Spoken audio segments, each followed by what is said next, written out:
forgot the one thing. I forgot the one thing. The one thing I forget every time I start streaming. Routine. Got to put the scally up. Hey, I look at it this way. At the rate I'm going, there's only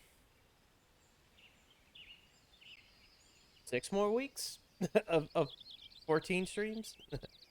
And by the time, well, by the time those 6 weeks are up, maybe the patch will be out. Well, actually, they said mid-April, so. So it's going to be really fun. That 6.1 will be out, and I'm still not done with, like, what I wanted to do.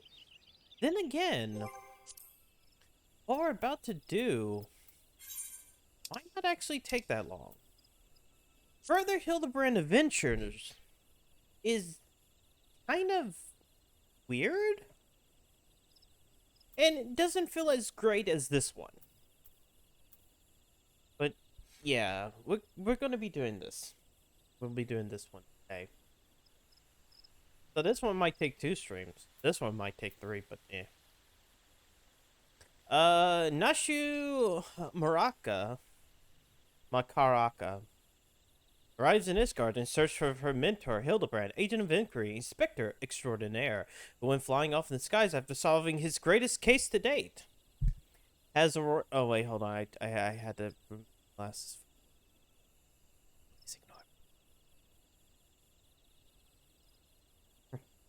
I like how with my glasses off, like the wide eye thing kind of just always happens. It's almost like I'm always like this. Always like, oh shit. Oh shit, things are gonna happen. Oh yeah, I keep on looking at myself.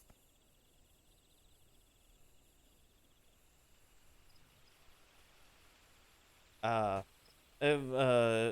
Orosia's foremost gentleman and scholar once again survive against all odds? They might lend his ever insightful eye to the resonance of the Holy See. The game is once again afoot. It is time to New Game Plus it. Right. Wait. A gentleman falls rather than flies. So we need to be in Ishgard.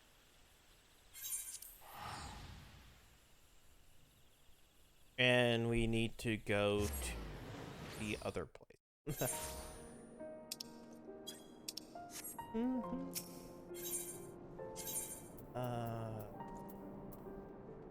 No, it's this one. The Jewel Krauser.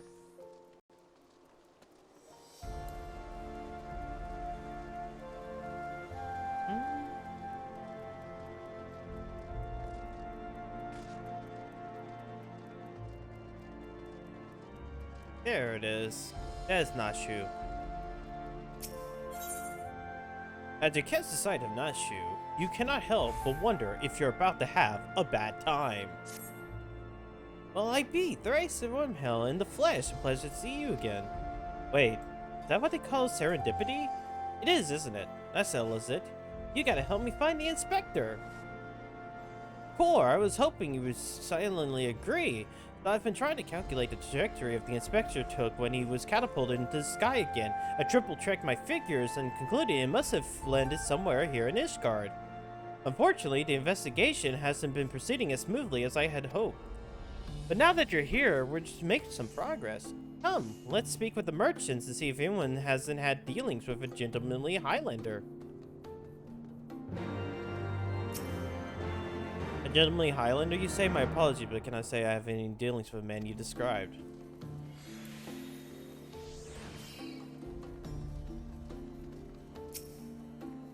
Good evening, madam. Oh, are you looking for someone? A gentlemanly Highlander?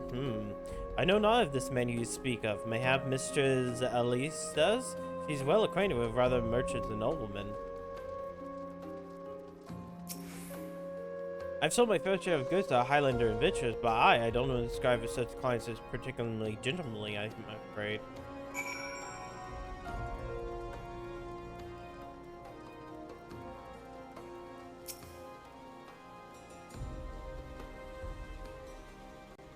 As ever, a warm welcome to you, miss. How may it be a service? Have you seen a Highlander? Big gentleman, high height. A gentlemanly Highlander, you say? Now that I think of it, I've heard tell of a foreigner may be the man you speak of. Begging your pardons, miss, but did you say you know Inspector Hildebrand? An acquaintance of yours, I presume? I do not know his name, only that he is here by invitation of Lord Edmund, or is so rumored. Surely, as a ward of House Fortum, it would be a trifling matter to go and ask him for at the manor.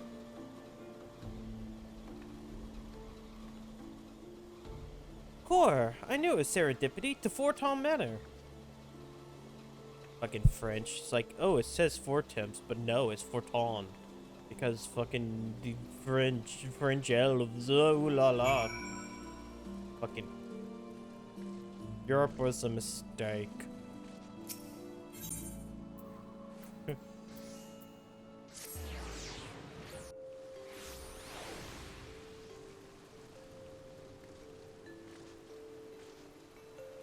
Alright.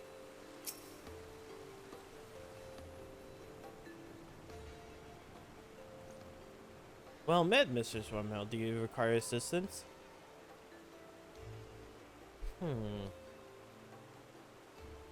As you said, at this time, Lord Edmund is entertaining a foreign guest. Huzzah! We found the Inspector! If I'm not mistaken, their meeting should be ending shortly. If you like, you may retire to the gazebo and wait for our guests to depart. A gazebo? Aren't those dangerous? Then again, you seem the responsible sort. Not like that wild gazebo run amok. Very well, we'll humbly accept your offer. You're thinking of a gazelle. And if it wakes up, I'll have you there to protect me. Yeah, she's stupid. Please ignore.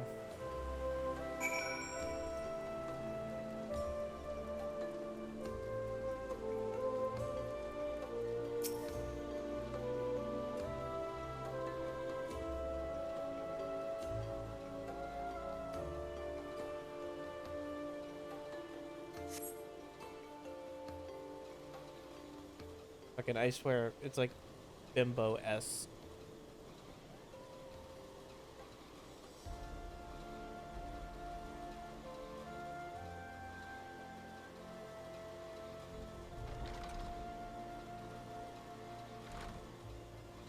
That must be the Inspector Hildebrand.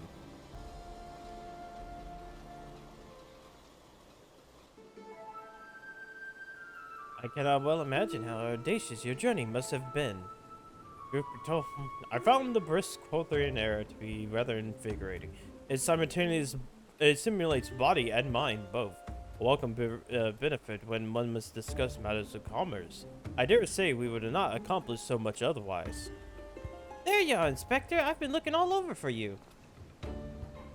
I say, who do I see before me? Not one, but two of my beloved son's faithful companions. Lord Guidebud, but I thought... Oh. Hildy in Ishgard. This is the first I've heard of it. Aha! I found you at last, heretic! Huh. Yes, you, the hulking brood with a mad gleam in his eye. Your brazen heresy is plain for all to see. Surrender yourself to the Inquisition at once. I beg your pardon, this man is an Uldan merchant, here at the behest of House Fortum. Such baseless accusations will not be tolerated. A guest of House Fortum? Then he couldn't possibly... Though those were the two wards that they were acquitted of all charges by trial by combat.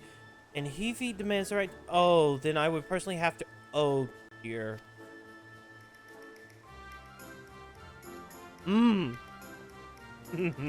A thousand apologies, sir. I spoke out of turn. I'm Seer, and as you may have guessed, I'm an Inquisitor who has been charged with investigating reports of a rather suspicious, possibly heretical individual. Ho ho, a heretic, you say? One that bears a passing resemblance to me? Aye, a man rather muscular, wearing dark garments and quitting himself in somewhat gentlemanly fashion, as some might say. This heretic sounds like the spitting image of Inspector Hildebrand. Could he be a fan? Say again? You're acquainted with such a man? I see. And the man you're looking for is Lord Godbert's son. It seems our investigation may be connected, so I put you to a proposal. The first reported sightings of this heretic I'm tracking came from Falcon's Nest. Mayhap you should begin the journey there together? It is, after all, possible that we're seeking the self-same individual. If so, and if he's innocent, it would be for the best that you're present when I apprehend him. Then we might resolve this matter without incident. I say we go with him, Theresa. This looks like to be our best lead yet. Then I shall accompany you as well. It has been far too long since I laid eyes on my beloved son, and if there's a chance we might be reunited, I should be glad to seize it. Then it's settled. We shall leave for Falcon's Nest at once.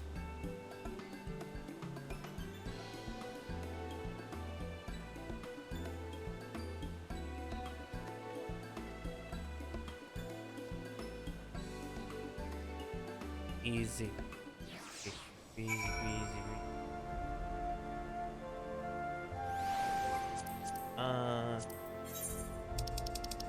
Oh, the Ishgard's this. I like how, like, Ishgard, the one for this one at least had all of Heaven's Ward's ones. Sorry, I wanted to.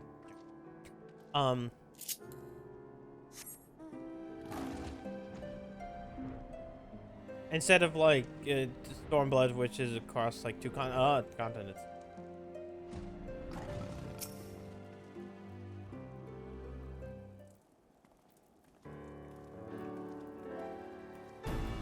Mrs. Wormhill, are these your traveling companions?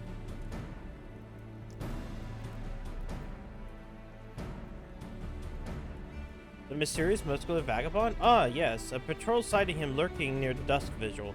Thinking he might be a lost traveler, they called out to him, but rather than approach, he fled. Quite frankly, I'm surprised you bothered to come all this way. That sighting was barely warranted and mentioned in my report. The unmistakable scent of heresy. Terribly sorry. Old habit I picked up from my mentor. I know. I will not rush to judgment as before. Still, much as I hoped you would find your missing inspector, I must confess some small desire that we instead unearth a lingering pocket of heresy. Of late, there have been virtually no confirmed instances of heretical misdeeds. It's gotten so bad that some are speculating our funding might be reduced, or worse, that the Inquisition operation might come under review. That is why, Halone is my witness. I will find and bring a heretic to justice, and prove that our order still has value in these uncertain times. Yes, I understand you have your reasons, but whether or not this vagabond is their heretic remains to be seen. Still, if you're set upon your course, you might as well begin your search near Dustfizzle. Excellent suggestion, Sir Wardwall. Should we succeed in our endeavor, rest assured that you will share in the glory.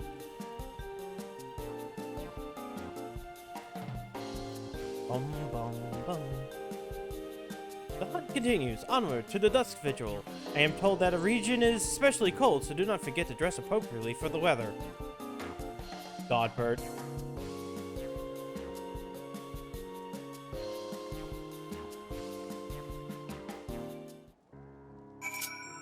I don't know why I singled out Godbird.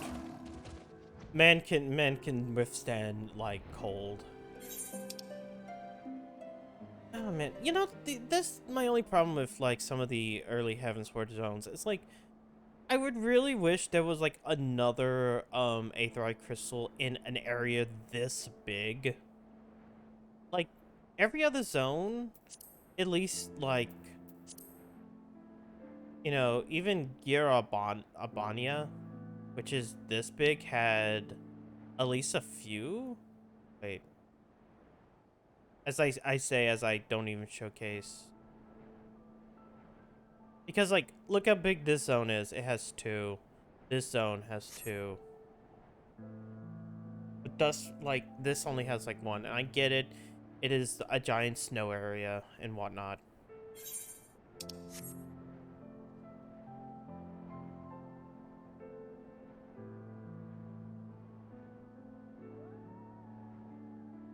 As I said, it's something they got better with over time, but...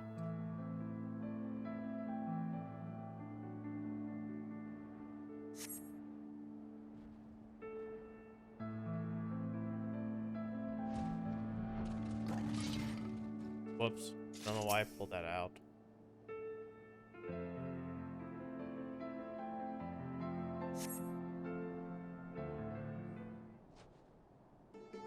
Godbert is even less stressed in this scene.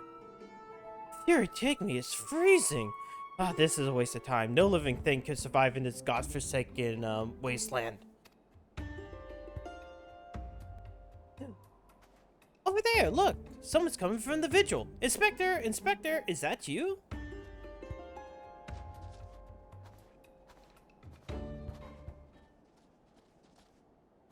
No, it's a zombie. Ah, as I live and breathe. Of all the places reunited with Master Zombie Brand's compatriots, how fare you all this fine evening? Hark! A heretic raises from the dead by his brother's unholy magics. He's not a heretic. He's one of the gentle dead men. What brings you so far from Uldar, sir? Well, as you know, I've rather lonely existence, so when we heard the rumors of an abandoned fortress held by zombies, we were delighted. I was chosen to serve as emissary and sent out immediately. Alas, it seems my efforts were for naught. Ah, truly? Every last one dead? That is to say, irrecoverably dead? Ah, if that was necessary, then so be it. Still, after coming all this way, it's more than a little disappointing, you understand. Then my calculations were wrong. The inspector didn't land in Corthus. Now, do not fret. If it's our overlord you seek, then you're in luck. As the founder of the Gentle Deadmen, our fates and our ether are inextricably entwined. Well, I can't read. Why did I think I could read? I can never read. In fact, I can feel it calling to me now. Truly, good sir? Then you can guide us to expect a Hildebrand? As surely as my rotting nose can lead me to fresh brains, follow me, my friends.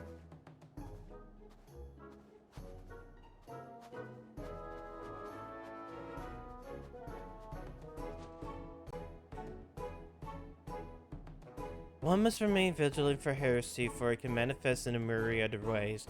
'Tis a vile, insidious sickness which must need be burned out, ere the infection take hold. Surely zombification would qualify, yes? Eh? Confounded, they left us behind!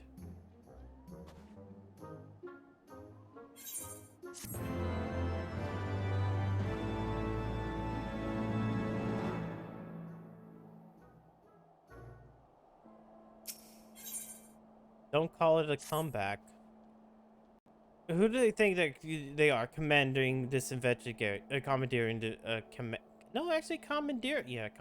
this investigation and employing a zombie as a bloodhound? It beggars belief. We must regain control of the situation with me, Theresa.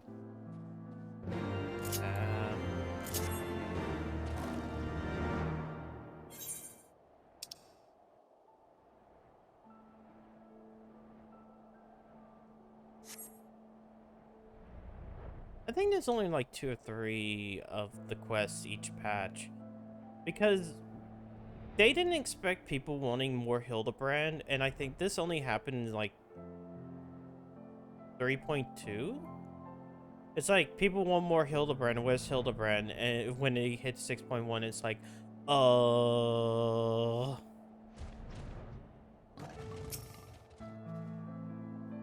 on a moment, friends. I must need to concentrate. Master Zombie Bread is near nearby, but there's also something else? May have a powerful magic confounding my senses. I can guide you no further. We must split up and search the area. Now see here, these wastes are infested with wild beasts, and you would have us split up? Theresa can handle herself, true, and you clearly no need to fear death, but what of Mistress Nashu? Ah, I take your meaning. My good zombie, Theresa. pray see to the lady's protection. Inquisitor Seer, if you would hire to take the lead. Come on, you two. The inspector's out there somewhere.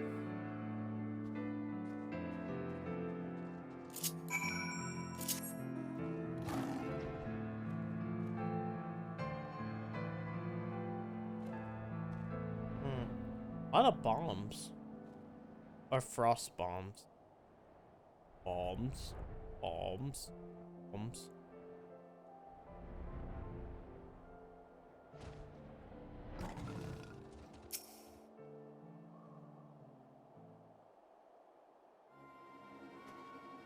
Look, Theresa, that's got to be the inspector.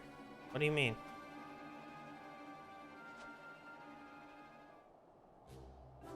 And he's surrounded by giant, fluffy, man-shaped gazebos.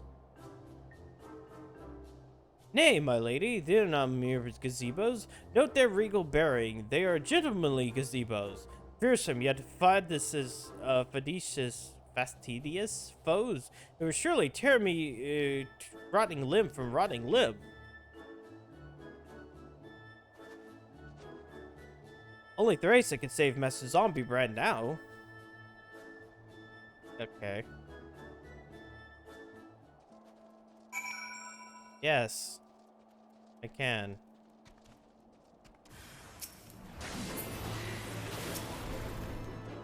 Wow.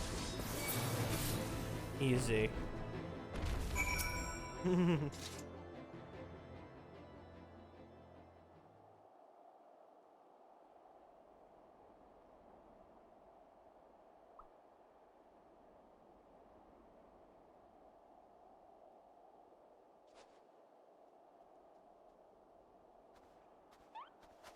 Inspector! Inspector!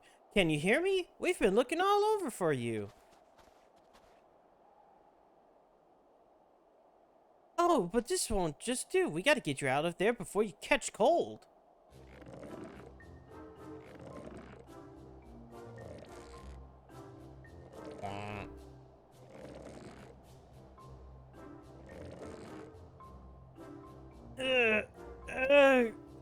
Up, up, and at 'em! Everyone is waiting for you.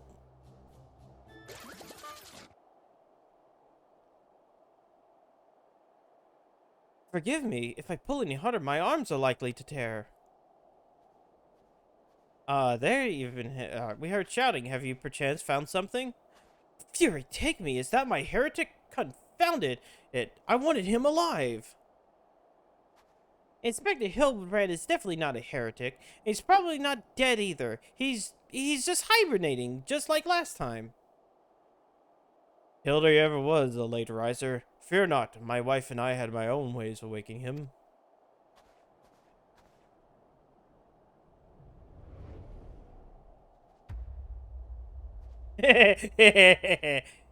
Everybody got back what? Where did his clothes go? Hildebrand, Helidor, Maximilian Mandeville, get up! Right this instant!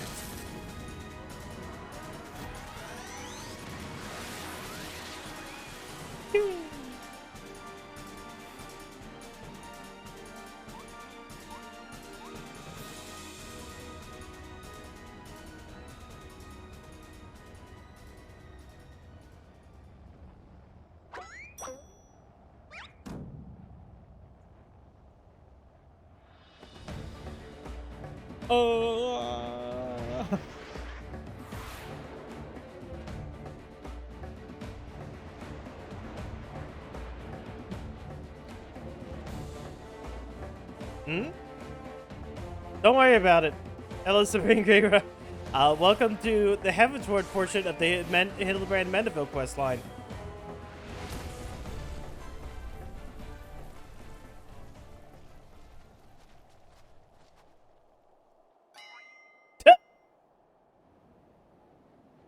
Very deeper. Was it the Mandeville Meteor Strike or the Mandeville Meteor Drive? Maybe Julian was right. Trying to name everything only leads to needless confusion. One more time, then. Out you go! Doink! Huh? Splendid suplex, Lord Godbert!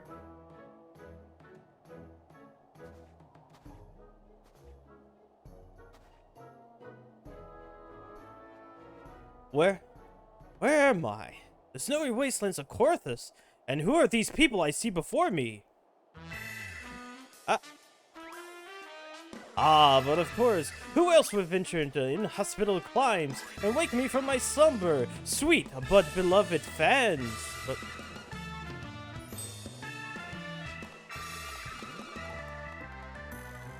why do I feel I've been stepped through a portal into an alternate reality unbound by the laws of logic? Don't ask me. I'm just a straight man. What is that? A mammoth? Where did it come from? Oh, that? When my father drove me into the earth, I found it buried beneath the snow.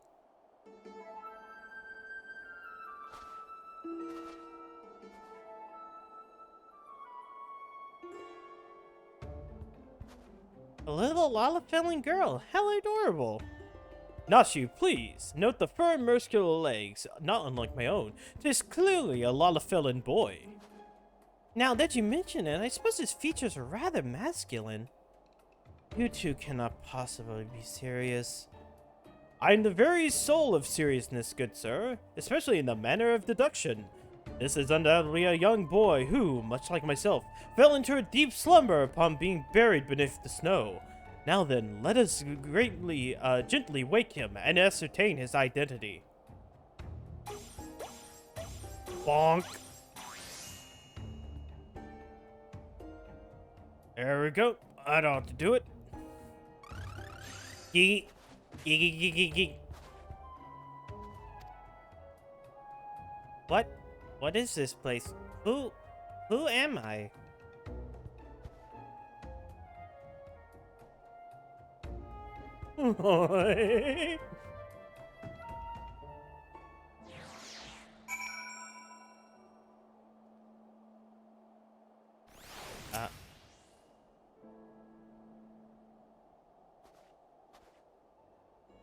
It would seem that though the father's ungentlemanly ministrations served to restore the young boy to life, they also robbed him of his memory. How did I get here? Who am I? Why can I not remember? Do not worry, young man. Everything will be alright. Take it from me. I've lost my memory more times than I can even remember. Then can you help me remember?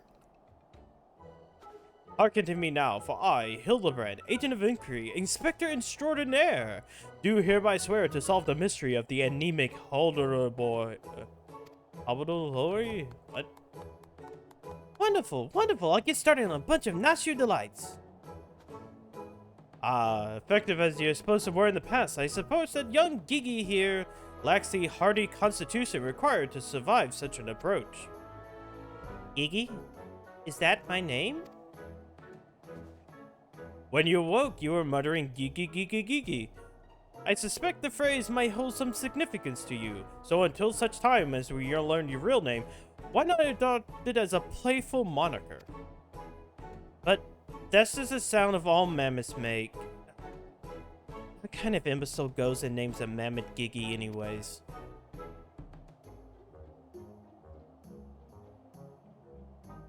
Gigi. I likes the name. Thank you, kind sir. But how will the new name help me to remember who I am? Patience, Gigi. This is only the beginning. Next, we will return to the city and see if we cannot find anyone who knows who you are. Come along.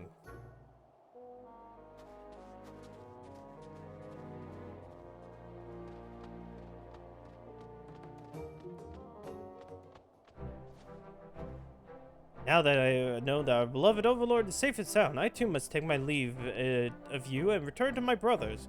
I dare say rigor mortis will set in if I remain here any longer. Bound for Thanon, then allow me to accompany you. Julian will give me no end of trouble if I keep her waiting too much longer. Though perhaps she will forgive me once I tell her of Hildy's return. This is rather a lot to digest. Though you have the look of one accustomed to such happenings, in any case, regardless of Mrs. Nasu's frustrations, the inspector will not be granted access to the capital until we can confirm that he's not a heretic. You have my word that he will be treated fairly.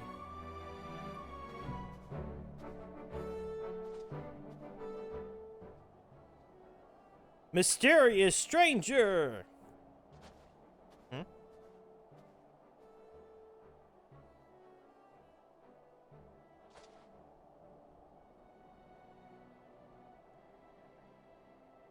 I don't see anybody up there. I like I can do this. I don't usually. It's weird. I move my body a bit, and rotations happen. Maybe I should have kept my hips. Eventually, I'll look like a real person one day. Steer and foundation. Okay.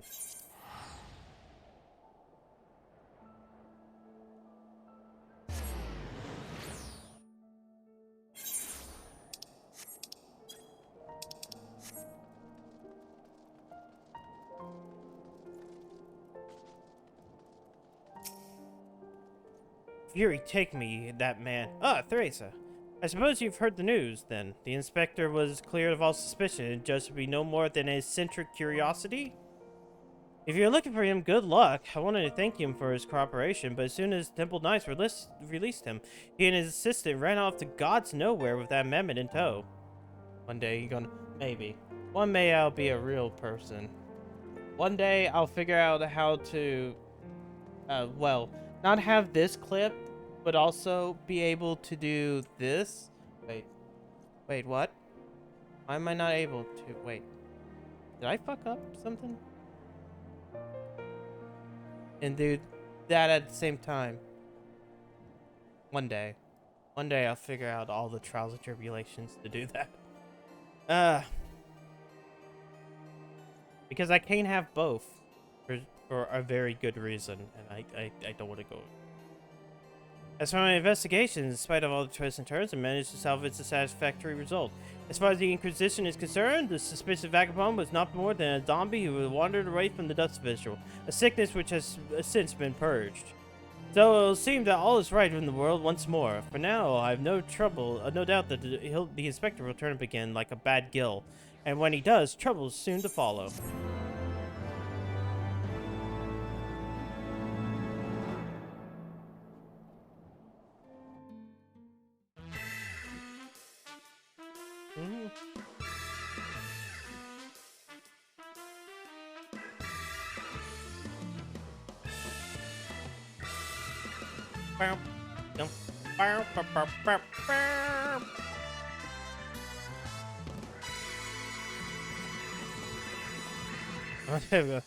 Super realistic.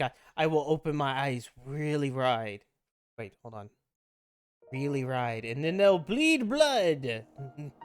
And then the Kefka laugh will play. The Giggy situation. I pray for this morn finds you well, Theresa, or at least it better than finds me. It seems I have no choice but to seek out the inspector and convince him to surrender up his mammoth to me. It was unearthed at the most suspicious circumstances, after all, and who can say what secrets or heresy it might hold? Therefore, the Inquisition will conduct a thorough inspection, and if needs, must destroy it. Fuck. Given his affinity for the contraption, I fear the inspector may not be amenable to my request. Nevertheless, he must be made to see that it is in the interests of public safety. Would you be willing to help me persuade him?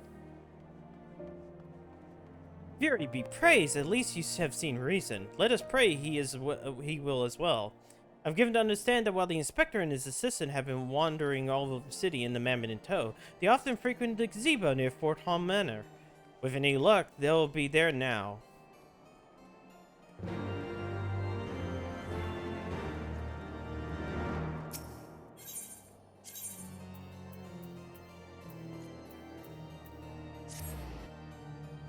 Luckily, Forton Manor is like next to a fucking 8th ride.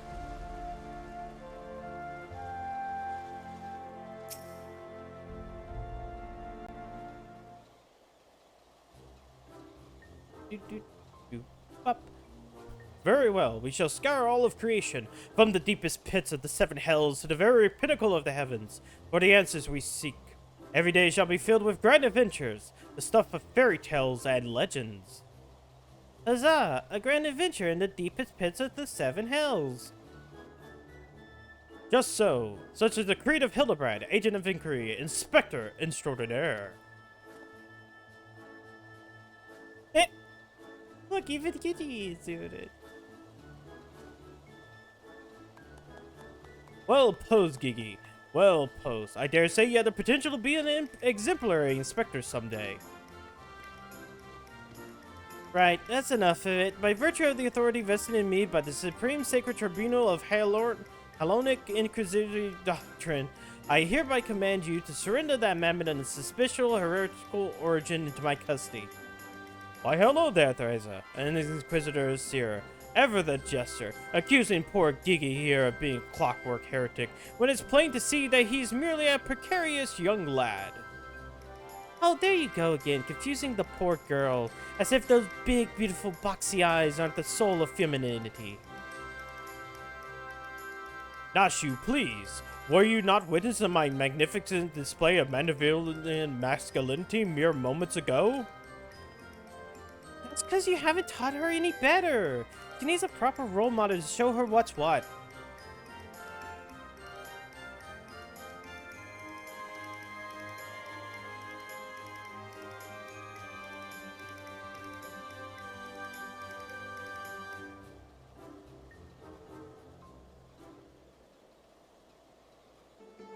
Mr. Swarmhill? Inspector Seer? What's all this commotion? We can hear you from the courtyard.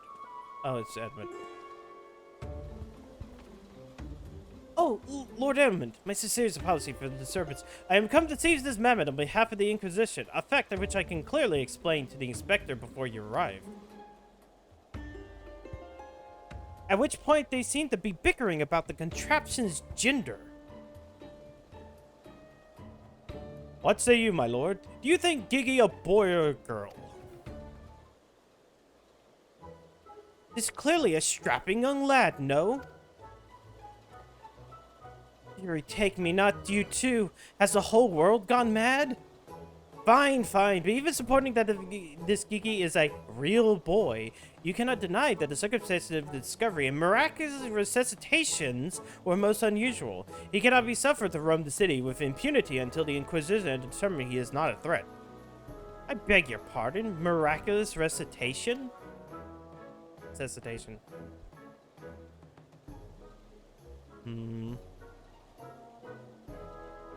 I see. Then until such a time Gigi recovers his memory, mayhap it would be best if you adopted him as a ward of the House Mandeville. I will even stand as a witness here and now if you wish.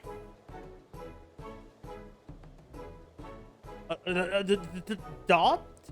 Then that would make me Gigi's father? Doubtless the Inquisition will think better of taking any action which might threaten the cordial relationship between our two houses. Yes, of course. I'll do it. Hildebrand, Agent of Inquiry, Inspector Extraordinaire, do hereby grant this child patronage of House Mandeville. Happy Hildy, Papa Hildy. The Inspector finally become a father. It's so beautiful. Right. Now that you need no longer fear the Inquisition, you are free to show Gigi more of our fair city. Indeed, I strongly encourage you to do so. Mayhap the grace of the Furies, something will jog his memory. Thank you, Lord Adamant. I shall not forget this kindness. Oh, my faithful assistant, my beloved son, we must away.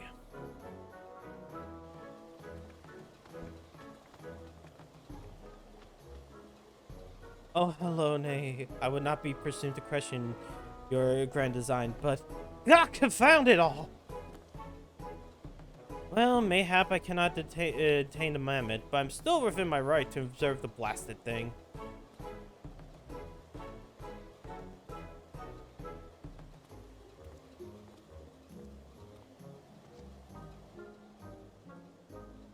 Lord Godber would be pleased to hear that his son is hale and hearty as whatever. Not that I ever presumed to meddle in another father's behalf, but certainly not without consent.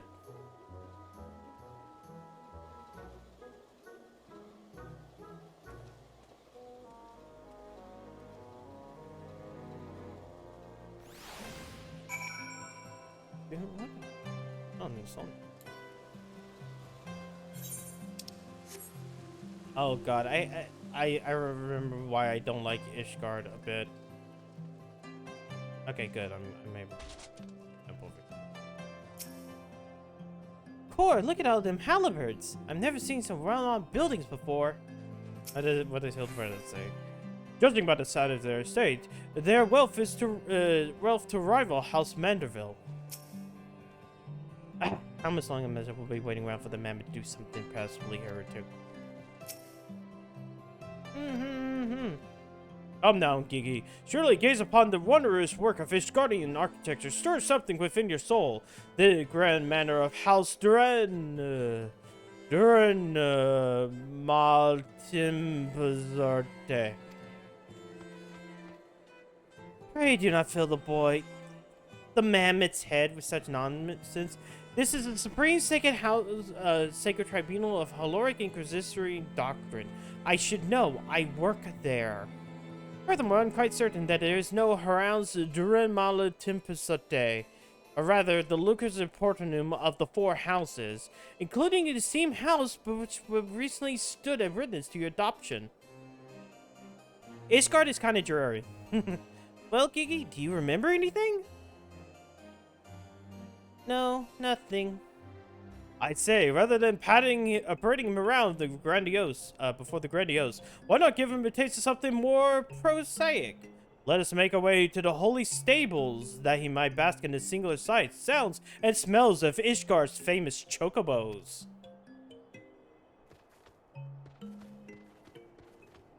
Hello, Ranger Rommel. Welcome to more Hildebrand. Wait, can I go down this way? Yeah, I can go.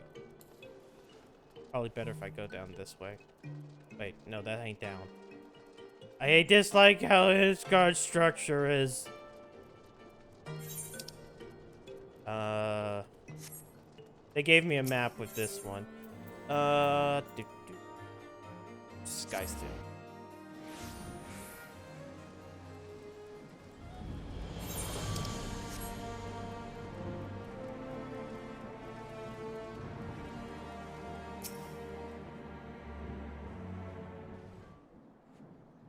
Look at the chocobos. Hopefully there's no bad game about chocobos racing that came out recently. Splendid specimens of horse bird flesh, would you not agree? In the hands of a skilled jockey, any one of them could take first place at the saucer. These chocobos are the pride of Ishgardian cavalry, and any temple knight who dare exploit them for personal gain will answer to the Fury herself. How about now, Gigi? Do you remember anything about Ishgard? Be sure to sniff the chocobos. It might help. It didn't. You know, just because you found him in the Corthorn Snowbank, it doesn't make him means they held from Ishgard. Which is why we ought to try to take him into the markets and expose him all manners of goods from across Eorzea. Excellent suggestion, Inquisitor. Wait, how am I complicit in this farce? Theory.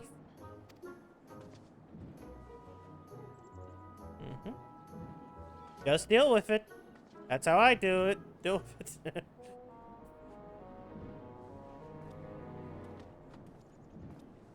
But I want one. I want one. Buy me a chocobo. Please, Father.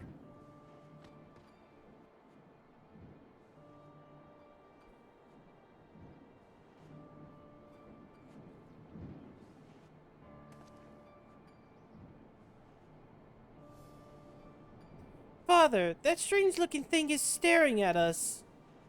Geek, geek, geek, geek, geek, geek.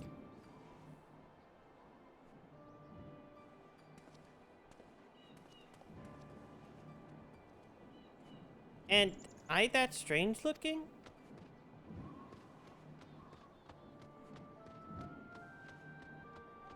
Okay, next is the markets. Okay. Jewel Krauser.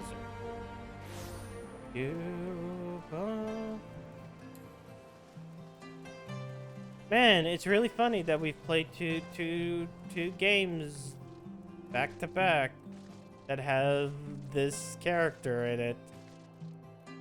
Well, not strange.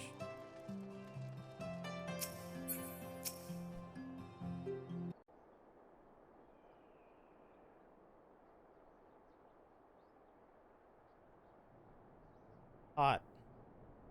Why bother? It's no use.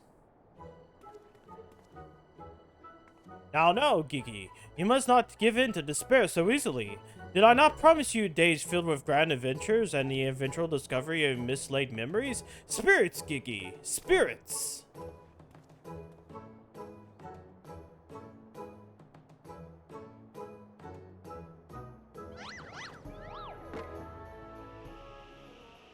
Oh.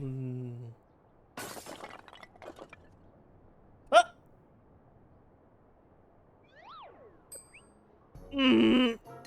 Ah.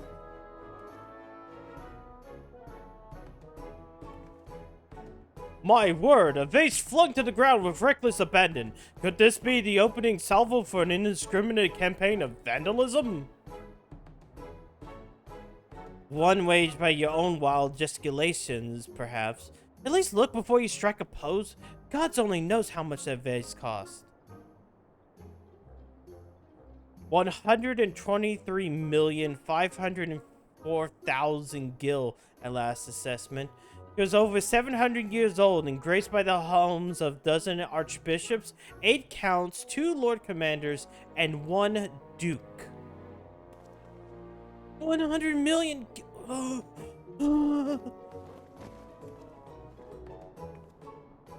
Helone, why have you forsaken me?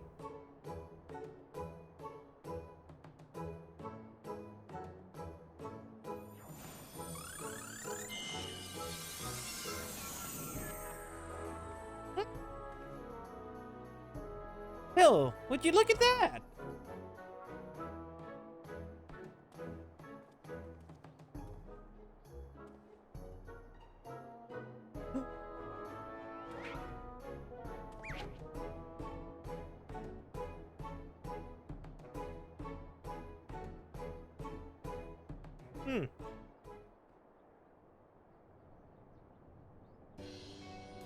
It's a miracle, nay, the divine intervention of the Fury herself. Did I do that? Gigi, my boy, that was marvelous. You're a born artisan, just like father. Papa Hildy's papa? Your grandpapa, Godbert, the man who woke you with a few gentle taps and noggin.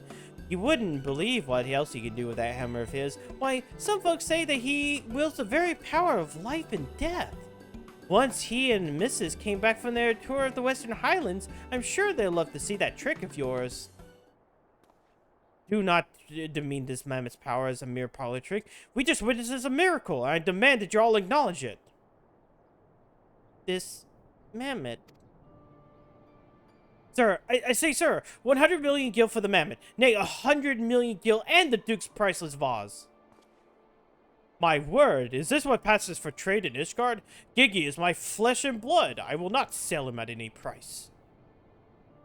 Please, Papa Hildy, no more.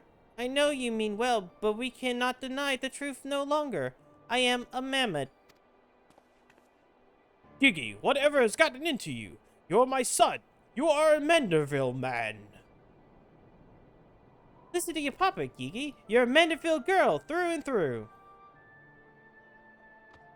Stop it, both of you. You're not my papa or my mama.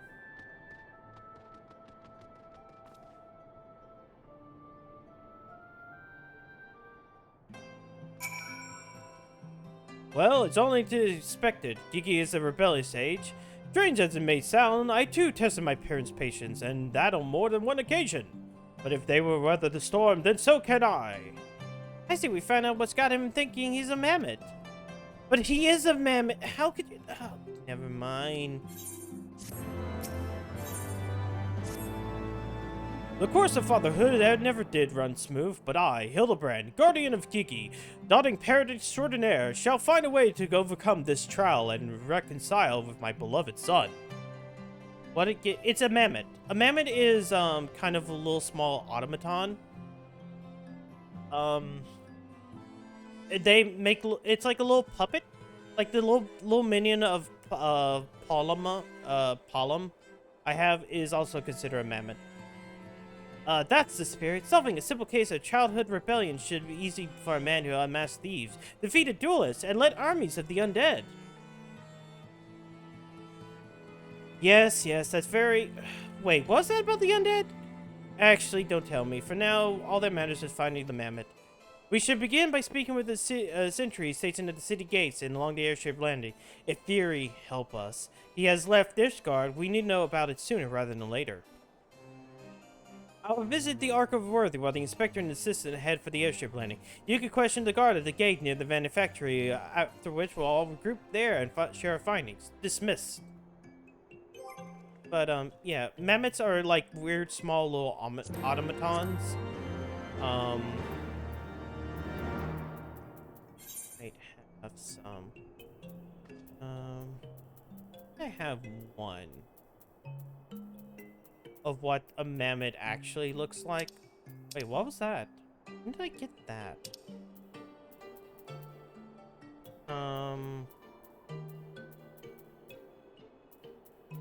There's one in specific. Like, almost all of the wind-up series are considered, like, weird automaton. But there's one that's specifically like the Onion Knight. Here. Mammoth. Designed to be a standard bearer in Immortal Flames company parades and handcrafted automaton. These handcrafted automata were soon to be decommissioned due to the fact they were a small statue, ensure that no one can see their flags they carried. So, like, if I put this here, like, that's supposed to be what a little mammoth is. Why do I have a moai? I have a lot of weird minions. I have a Palico. Yeah. I mean, it's like, what's the deal with those black mages? Oh, we're talking about 9. Then, like, there was supposed to be weird, like, they're kind of clones. They're artificial, and they were supposed to be soldiers in war for Kreen Braun, and they were just manufactured in mass. It's been a hot second since I played 9, though I do have it, like, sitting around.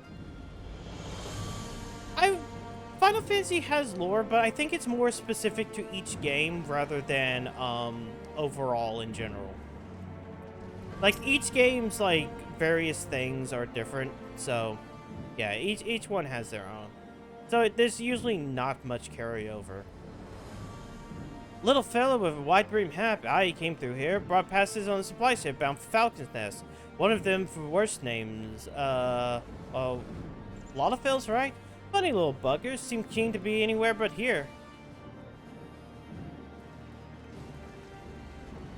Well, if Gigi left the city, it is not by the main gates. And the sentries at the airship landing have not seen no one matching his description. Yeah, he went to Falcon's Nest. Falcon's Nest, Fury, take me. We must return to the freezing pits of despair.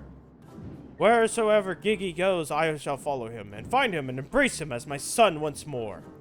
However, I surmise our final destination lies far beyond the walls of the said outpost. Indeed, there's but one reason he will return to these frozen wastes. To frolic in the snow and cast his worries to the winds. Really? He seemed in no mood to frolic when last I saw him. As I recall, he used his arcane powers to men of Oz, only to become morose and belligerent when it became clear that he was, in fact, a mammoth. One might even say he remembered what he was, remembered his purpose, and so he returned to Western Corthus, the famous breeding ground for heresy, where we first found him. Home to the heretic masters to share with them the intelligence he's gathered in the city. At long last, the undeniable, unquestionable, unmistakable scent of heresy. What are we standing around for? We have a heretic to catch.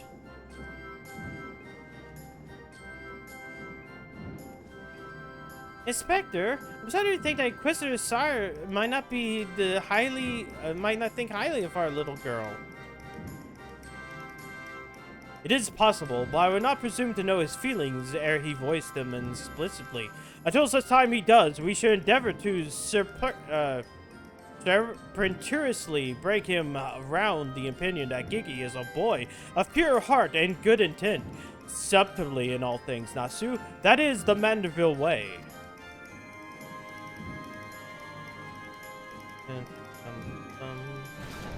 I think the biggest thing that's like common between all of them is Gilgamesh, because Gilgamesh is a character that goes between dimensions. Like, he does show up specifically to be in other games. But outside of that, there's not much.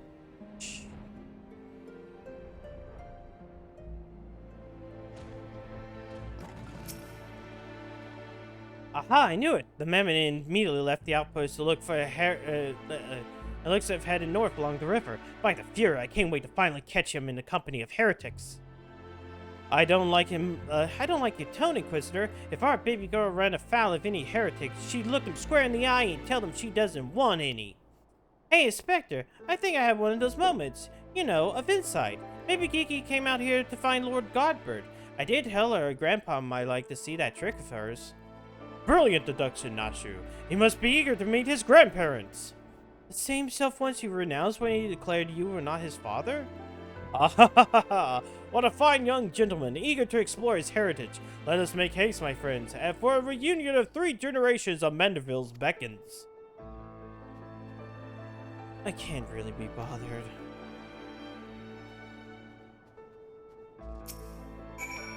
Let's continue north.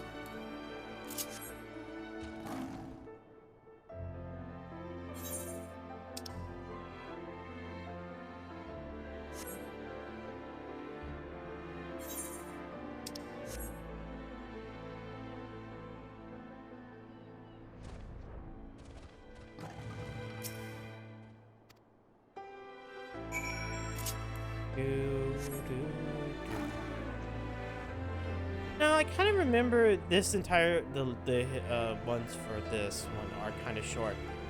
Huh?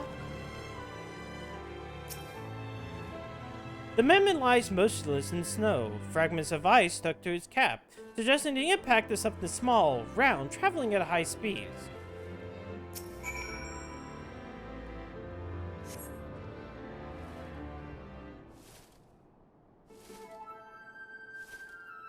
My head, who? Oh, it's you. You followed me.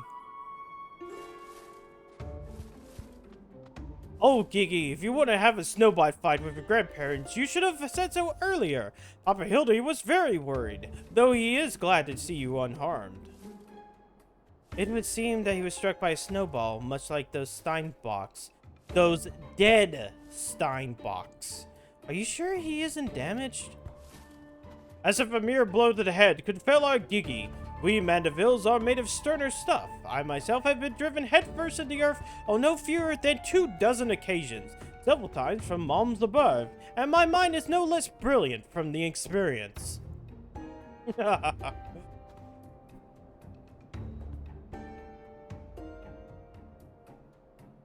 expect that the earth was no less brilliant for the experience either. Why are you... Are you nodding? Oh, he's behind me, isn't he? What good fortune to cross paths with you lot so far from civilization. Forgive me for not noticing earlier. I was engrossed in my duel with Julian. But how rude of me. Would you care to join us? Grandpa Godbert! Grandpa Godbert! Mama Nasu said we the power of life and death. I beg of you, Grandpa Godbert, grant me life, make me a real boy.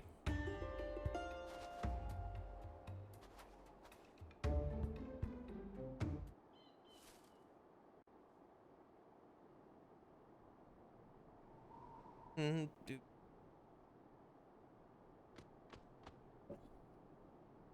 mhm. Are you sure about this, son? It may sting a little. I will endure whatever I must to become a real boy.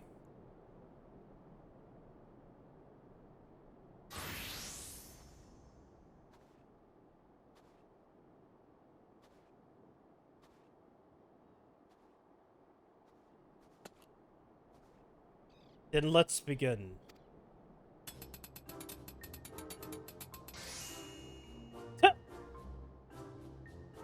Ah! Why is he nude? This body, it is everything I wanted. It's perfect. Thank you, Grandpa Godbert. Thank you. Oh, but I haven't even begun to begin. Brygard, guide my hammer.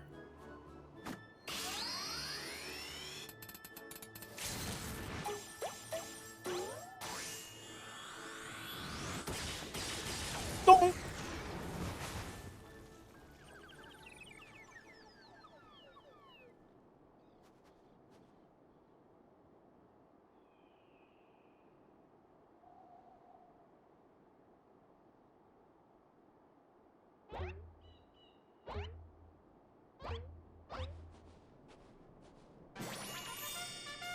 He broke it in mail.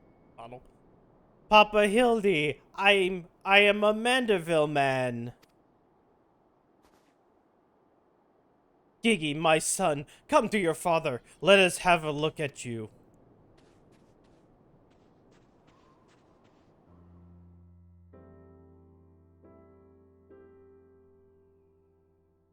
This is truly touching. Papa Hildy.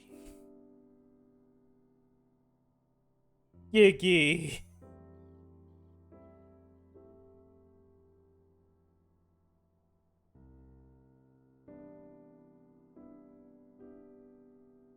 huh?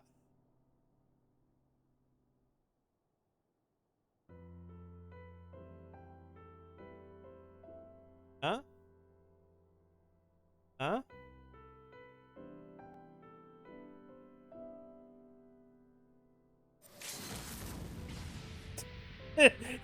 Wait, that's a lemon prick going off.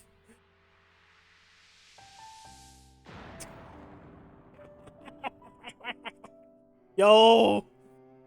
Yo, do the elbow. Well, no, it's like hamstring or whatever it's called. Fucking weird wrestling move. Doing. Best quest line in the entire game. It's gonna really look weird when we have those model updates. Clothesline. That's it. That's it. Clothesline. What's really great is we've had the touching music play all this time.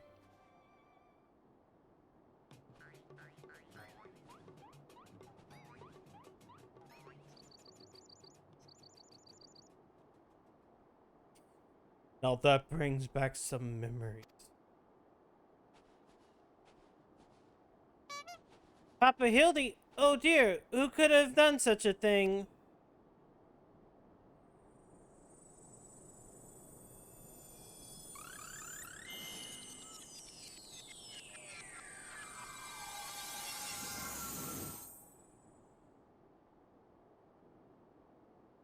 By the Fury, it's just like the vase all over again, miraculously restored to its original form.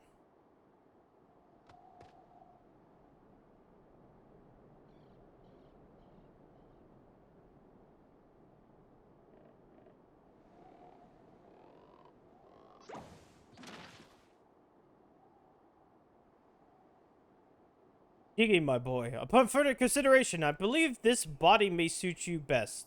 It is, how shall I put it, more manageable. And much more adorable. But how can I be accepted as your son if I remain a mammoth?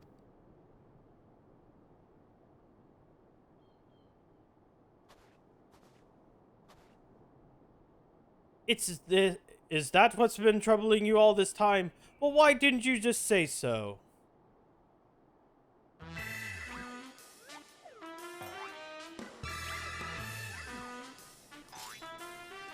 A Manderville is more than mere flesh and bone. He is vigor, compassion, honor, a gentleman for all seasons.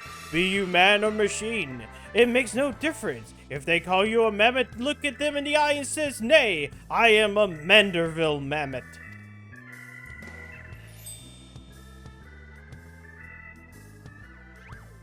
Yeah. Because? Yes. He gets naked when he has to do his work. Clothes are very restricting.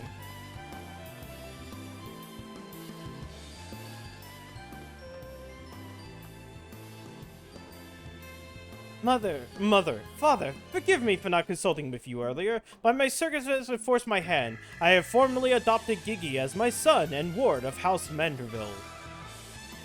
Gods, I knew they was fond of the mammoth, but never did I hear that woman. Our son's gone and got himself a son.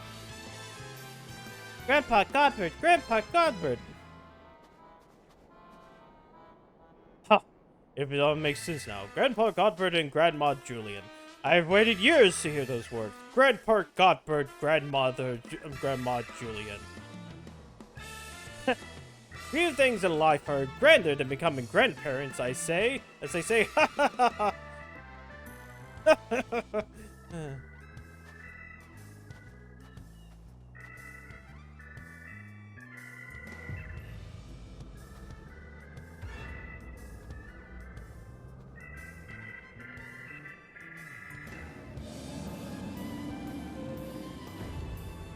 And what's so bloody grand about it?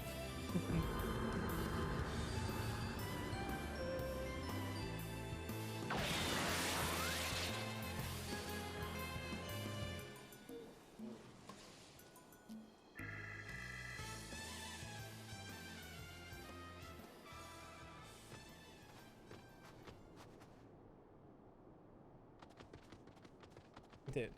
It has the whole purpose of... Yeah, no, it's the whole point is to be kind of like a Detective Crusoe. I'll not be made a grandmother and by a bloody buggering mammoth. It's past time I beat some sense in my beloved boy.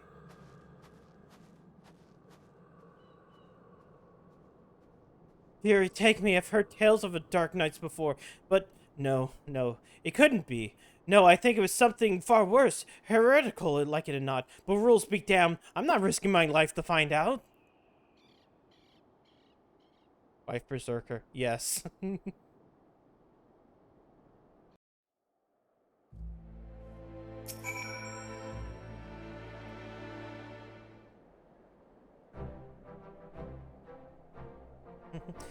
They're mad. Utterly mad. The whole damn lot of them.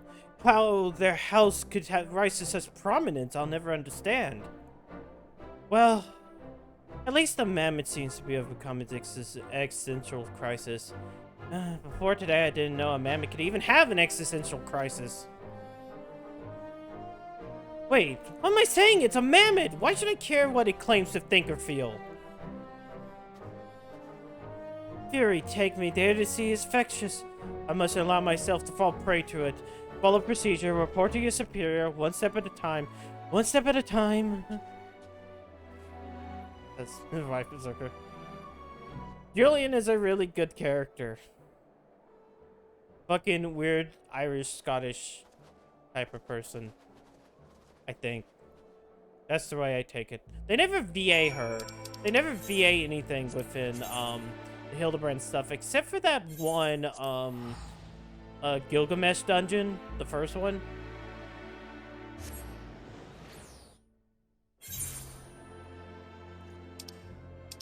Which, I'm pretty sure when I was doing Chocobo GP, like, the guy who did voice Gilgamesh and that is the one who does it for, like, fucking, Dissidia. But I don't know, it doesn't sound right to me. Maybe it's just my own personal preference at this point. Right then, my superiors, having been informed of the mammoth's adoption by House Mandeville, as witnessed by House Fortom, proceeded to take me to the task of gross mishandling of the situation. They remain convinced that the mammoth is a product of product of heretical machinations, and they commanded me to redouble my efforts to prove this incontrovertible fact. This may prove problematic, however, as Gigi seems to have forsaken his quest to recover his memories and thrown himself wholly into his new life as a Manderville marmot, casting about any hints of the case alongside his doting father. In any event, I do not share my superior's conviction. I think it's safe to say there's something exceedingly unusual about that mammoth. You saw with your own eyes how effortlessly it restored that vase, and itself, to its original form. Reconstructed magics are not particularly rare, but his are unlike anything I've seen before. VN games.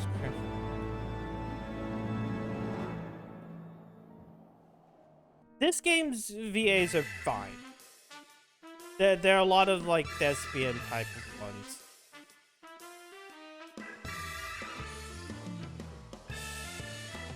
It has a real Xenoblade energy.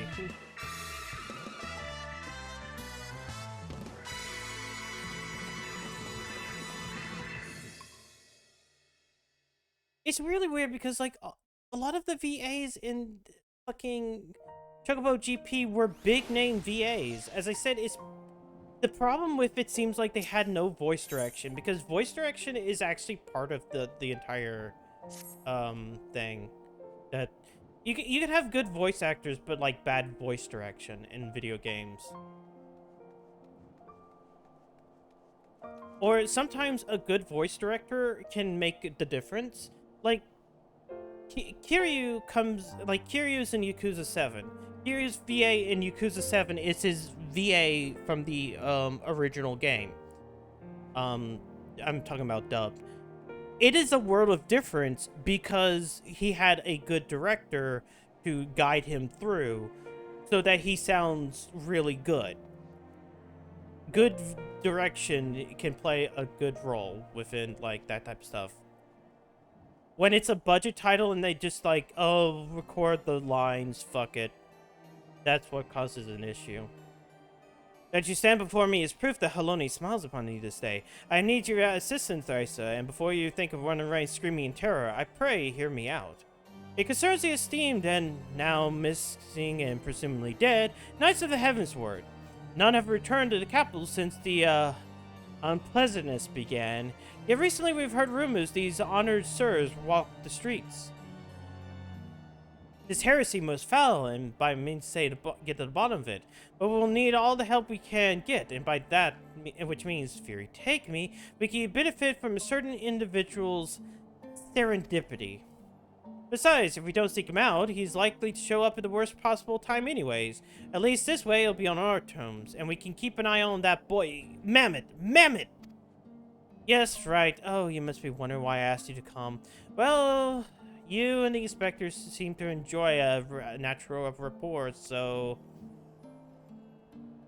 Praise Haloni for a moment. I was afraid that you would make me beg. This may as well be my last chance to prove my worth with my superiors. And if I can't, the Fort Telmanus.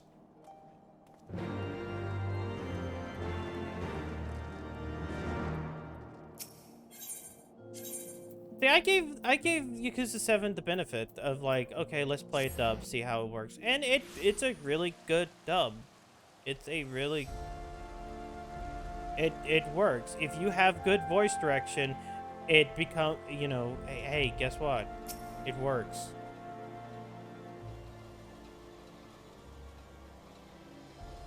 Because, Gigi, such behavior is unbecoming of a gentleman.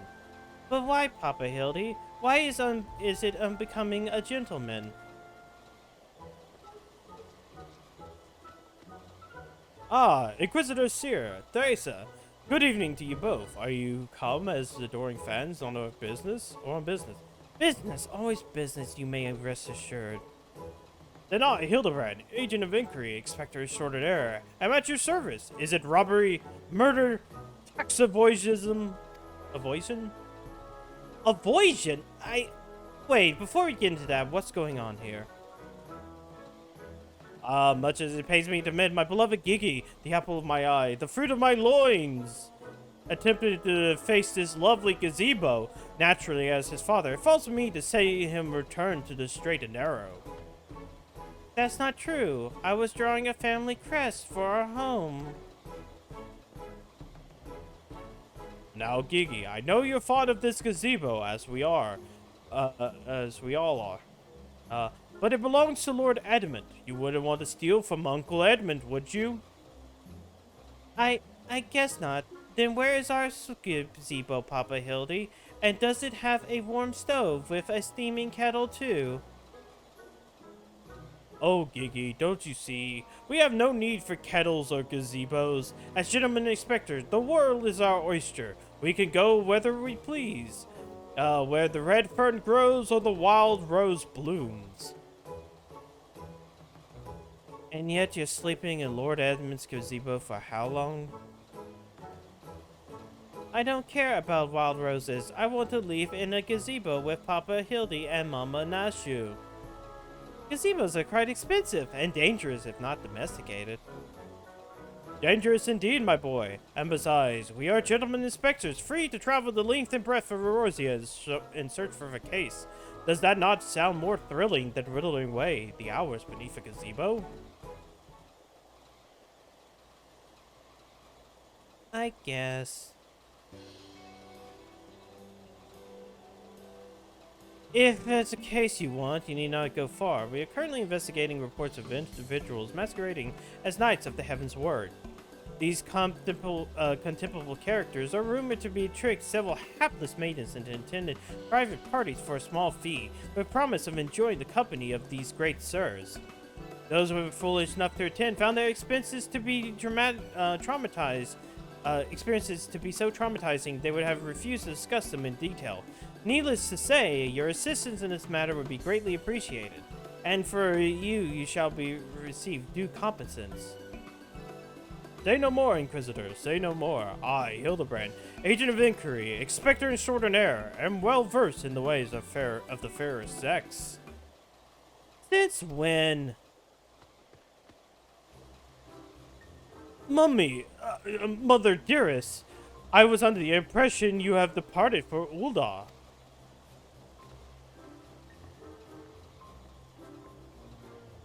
And if I leave my beloved boy to keep playing at being an inspector as well as a father to a bloody mammoth? Look at that, you're coming home right this instant. How can you say such things? It is my life's calling to be an inspector, and Gigi is my son. He is a Manderville man. Grand as it is to see you, you have come at the most inopportune time. For the young women of Ishgard are in need of a champion to defend them from fiends most foul. Come, Nashu, come, Gigi. We demonstrate to my mother our peerless investigative skills and bring those criminals to justice.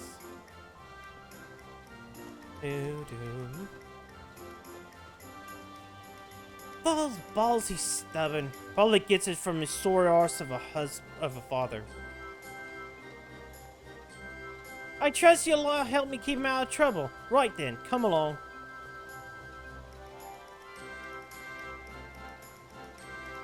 Well, that could have gone better and worse. Let's not keep him waiting.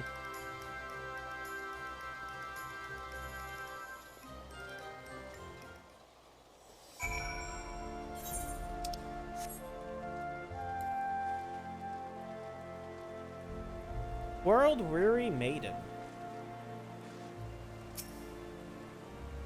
Please, do you think me so foolish to fall for their charade? From what I heard from the others, it said knights were not even the slightest resemblance to the Heaven's Word. As if I had not already memorized every detail of my dear Sir Adelphel's face.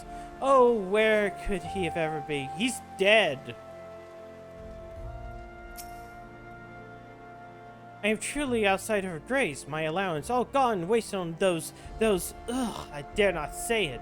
Mayhap those awful rumors are true, mayhap I must needs to accept that he now walks in Halone's halls. Yeah, he does. They're dead. All the Heaven's Ward are dead.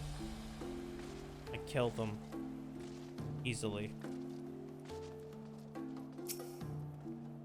I demand satisfaction, swift and terrible vengeance. How dare they prey upon a lady's emotions to line their pockets with gil? If Sir Charlebert were here, he'll purge the lot of them like a festering sickness they are. Yes, a pity he too remains missing. So much a pity.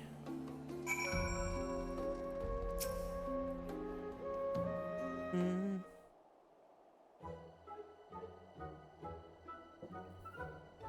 Papa Hildy, that grandma over there is staring at us.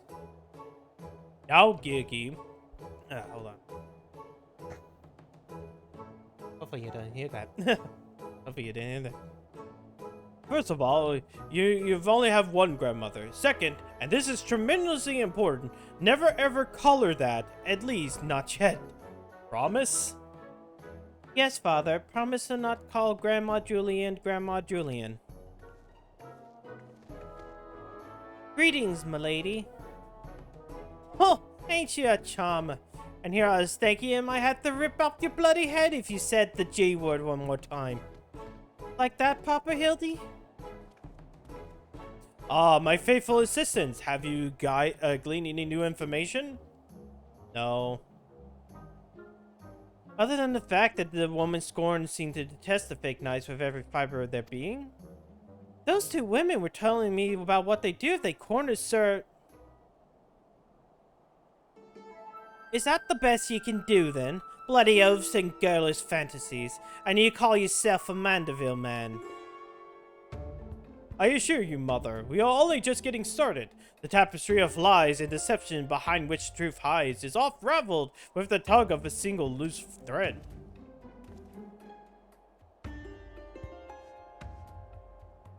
I say, young lady, I beg a moment of your time.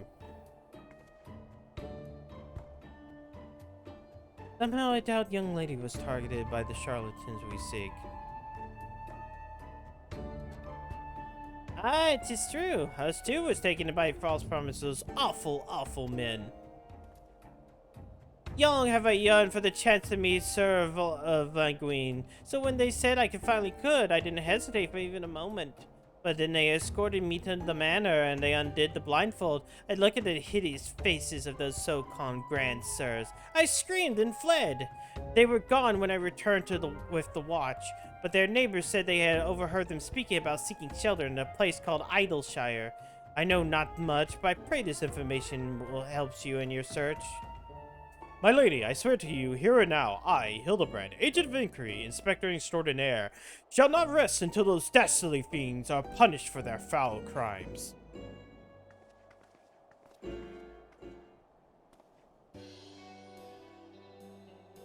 Huzzah! 3 cheers for Papa Hildy. Hip hip hooray! Hip hip hooray! Hip hip hooray! And there you have it. Our quarry can be found in Idleshire. Come, my loyal assistant.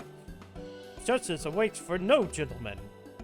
That's well and good, but I've never heard of this Idleshire, have you? I have. I go there all the time. You mean we have to travel to the Dravonian hinterlands right now, just like then?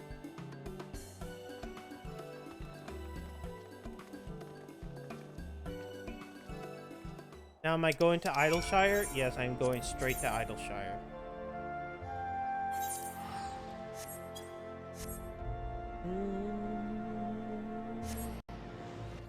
Boom, boom, boom, boom, boom, boom.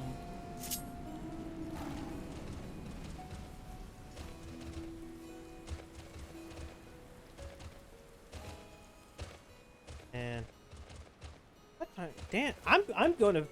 Holy shit! I'm probably gonna beat the the Heavensward one, and maybe we'll just start with the fucking Stormblood one.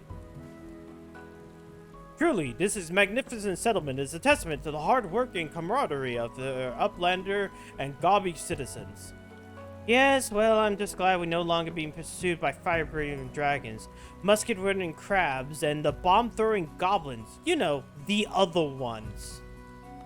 But they were no match for Lady Julian, that pan of hers, am I right?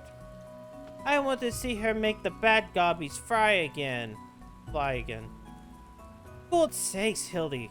Except Thrace said this lot here would be dead in a ditch somewhere if it weren't for me. Nonsense. I would have never let any harm come to my loyal assistant or my beloved son. If I may interject. Now then, let's split up and question the good people of Idleshire. My keen inspector sense tells me that one of them has knowledge of the false knights we seek.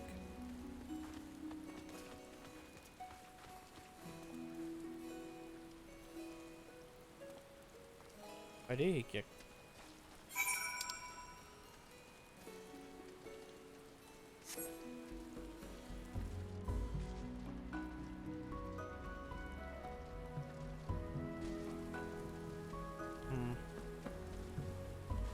I really need to look up at like how long the Stormblood one is, because if not, then that would make like either the next couple of weeks the finale. Yes, Loud Jocks knows of Grand Sir, sneaking up letters keep to the cells. Mingle not with Gobby Flock, but each to his own. Loud Jocks says, no questions, only jingle shine.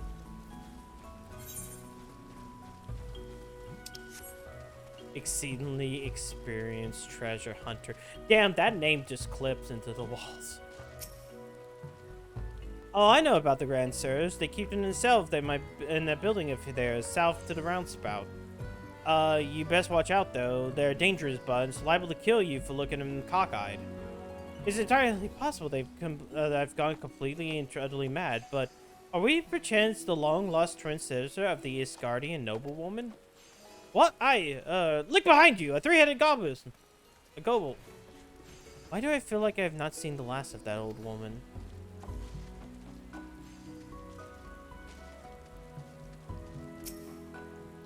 Oh, you must be talking about them Grand Sirs. They drifted into Idleshire some time ago, as I recall. Made a visit in the Great Library, though. Couldn't tell you why.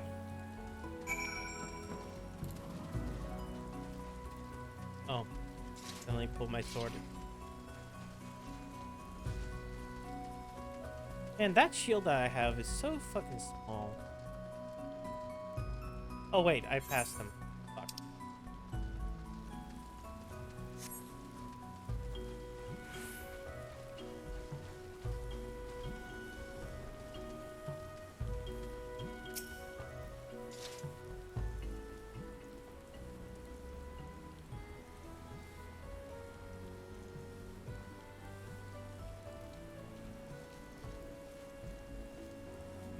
If only we had the testimony of a concerned citizen which could conveniently direct us to the villain's precise location.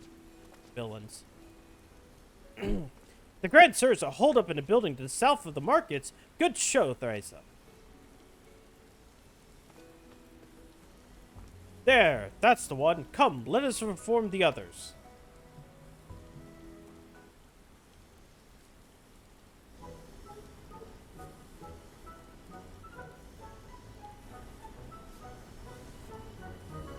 It would seem that no one's home. There's naught we can do but wait then. Papa Hildy, I just want to say that I really like this place. I think that you and me and Mama Nashu could have tons of exciting adventures if we stay here. You may be right, Gigi. This community seems to have fostered an enlightened, free society, welcoming all honest souls willing to work and contribute to the greater whole. Did anyone happen to see a gazebo on the way in?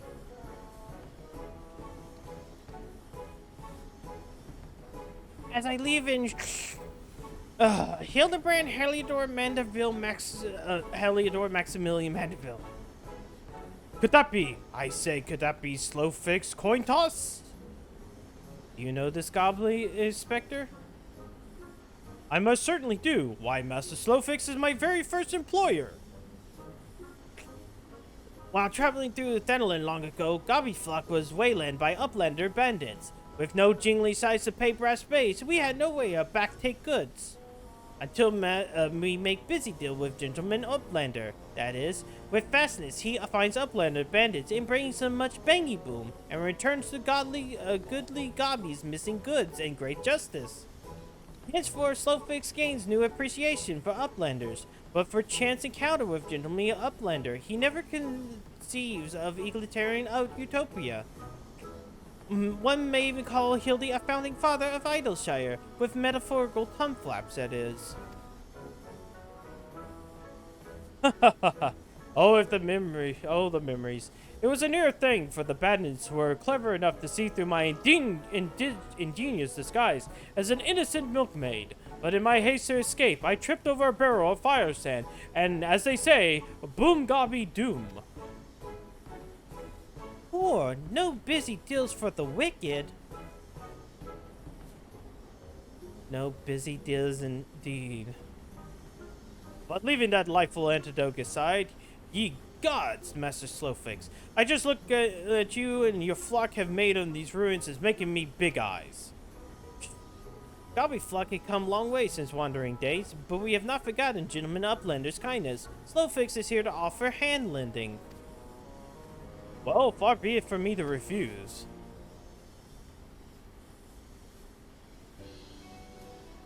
My son Gigi has grown quite fond of your magnificent city, and so I should like to stay with him and my assistant here with him and my assistant for a little time. We will not require much in the way of accommodations. A humble gazebo, for example, will more than suffice. Why settle for gazebo when perfectly good is stayed right behind you? Residents of building in Eras and Slowfix are happy to evict them. But we were pursuing the fiends who have lived here on suspicion of defrauding young women. Fraud? Slowfix, egalitarian utopia? This will not abide. All the more reason to let Gentleman Uplander and his flock stay instead of Grand Sirs. No need for jiggle signs, either. Huzzah! A giant gazebo to call our own.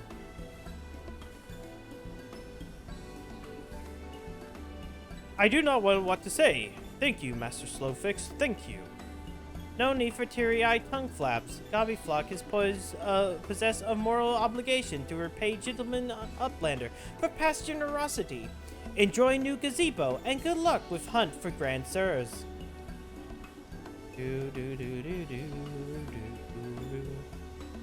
Papa Hildy, since this is our gazebo, is it okay I draw our family crest on it? I can think of no better way to celebrate this joyous occasion, and perhaps draw the ire of our new home's former tenants.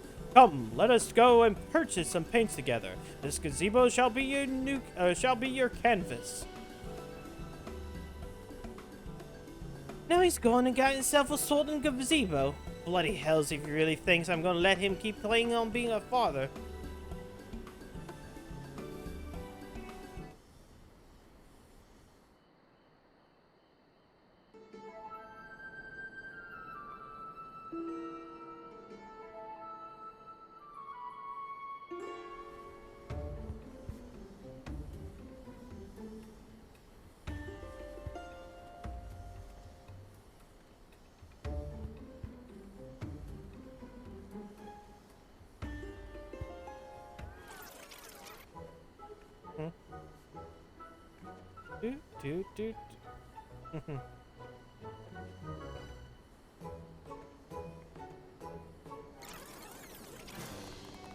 Oh, look at that! Good job, Gigi. You did wonderful art. I love the eyes.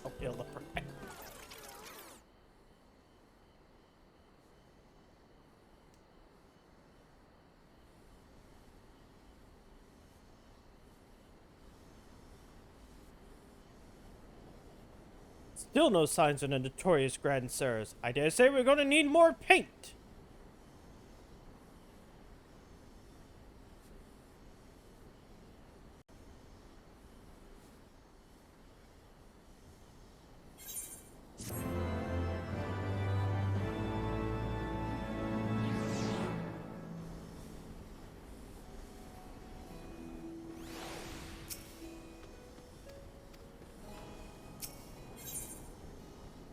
Don't trust anyone over 60. What? Hildebrand has never been a patient man. Damn. Game calling out old men. I need to grab. Much as it pains me to admit, a gentleman's stamina is not without limits. I dare say I could do with a good spot of tea.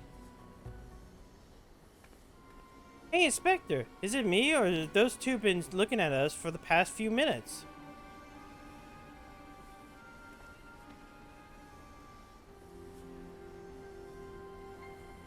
Oh, it's quite normal behavior for my adoring fans. I should think. Uh, when finally presented with opportunity to meet their idol in the flesh, all too many succumb to their fear and flee. Or maybe, just maybe, they're the grand bloody sirs. Come on, they're getting away.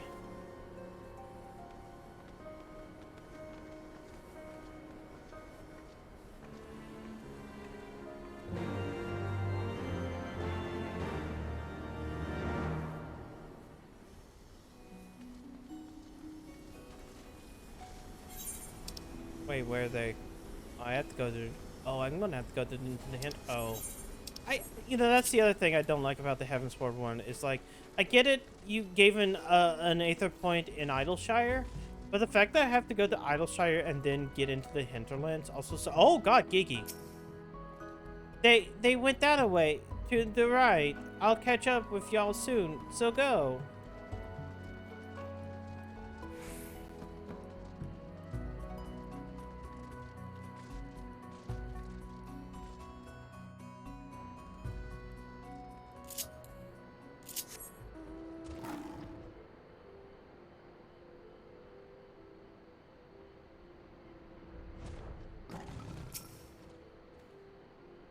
Hearken to me, you dastardly rascallions! You have nowhere to run! Reveal yourself at once!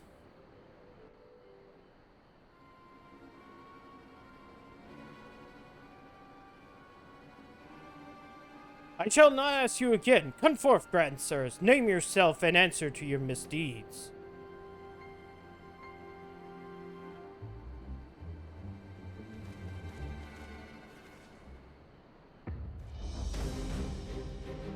Oh God, they're old.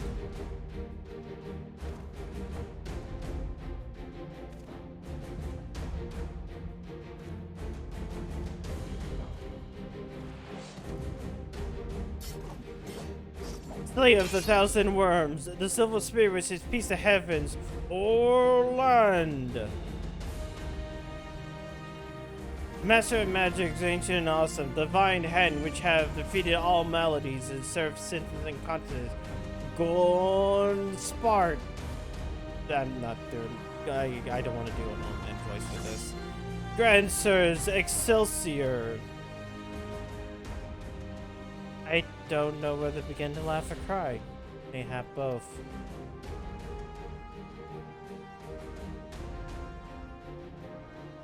It's the old Gunstone. Hello, Lala. Grandsires. Grandsirs. You stand accused of willfully and unlawfully convincing young maidens of Ishgard to attend private parties under false pretenses, thereby inflicting upon them terrible financial and emotional distress. Well, I, Hildebrand, agent of inquiry, inspector extraordinaire, am come on behalf of these poor, defenseless innocents, and to see that no others are to be made to suffer as they did. Now lay down your arms and surrender yourself into my custody. The audacity of this boy. You should feel ashamed for your words and deeds. Kojima?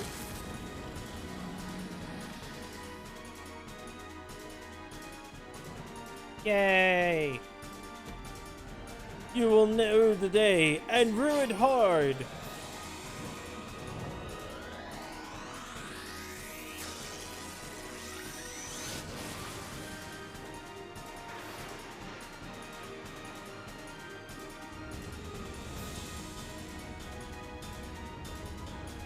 That's how I miss this. The air streaming past, the blood pumping, the taste of copper on my lips, the slight dizziness.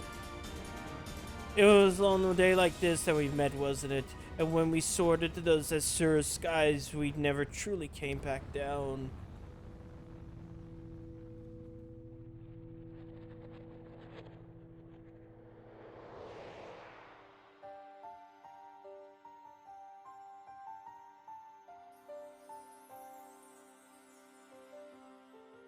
Don't mind to see me, Pigsney of my heart, descended from Halone's halls to guide me to her bosom.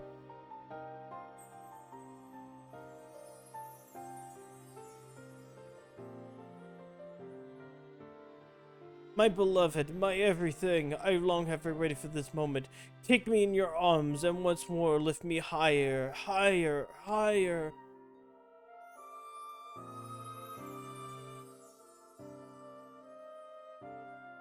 Higher, higher, higher.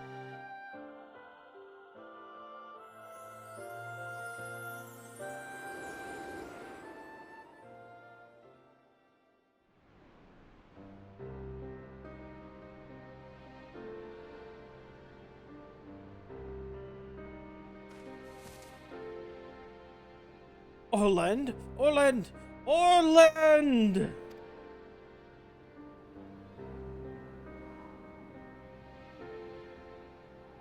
Dead.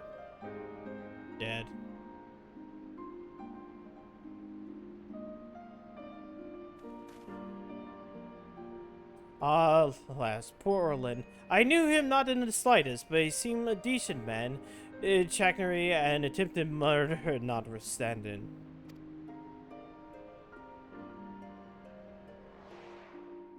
You will not rue this day. You will rue this day, rule it hard. Yes, remember when he did that? Man, such times and wonderment.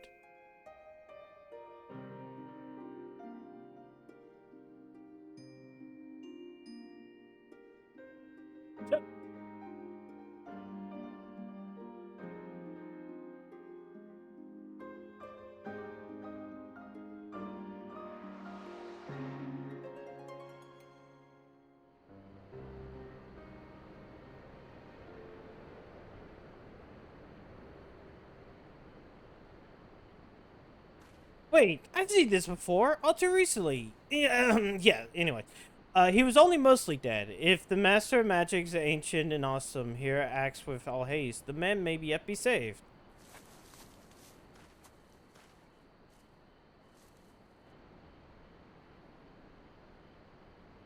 Uh...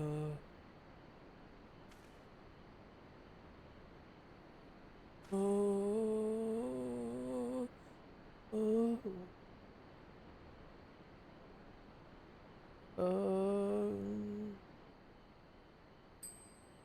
Oh, you're referring to me. I see, I see. With all haste, was it? Yes, yes, I'll get right on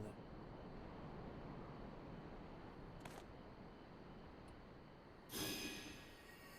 O mournful voice of creation, send unto me a creature of the abyss, my thrall to command, that I may smite... No, wait, that's not good.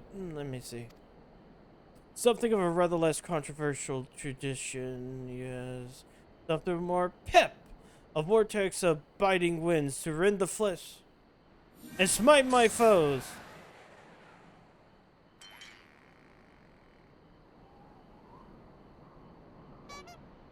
Foes? I thought you were friends.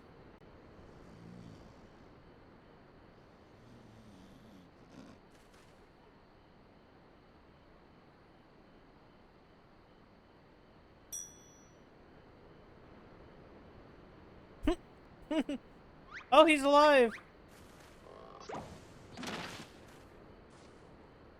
Stay, Renee, bugging me with the bleeding guy blog. I'm back. My back. Seem I underestimated you lot. That makes two of us? Enough. Leave them be, or do you not care what becomes of this mammoth?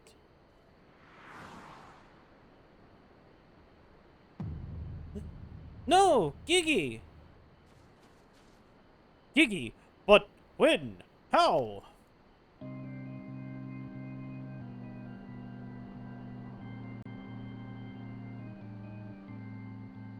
I thought I recognized you, first in Isgarth and in Idleshire. You've been following us since we've left the capital. Ah, why? I can't read if I'm in the box. Thank you, box, for fading away. Bearer of faces fair and fearsome, the mighty midnight shadow of which half deceived kings and queens.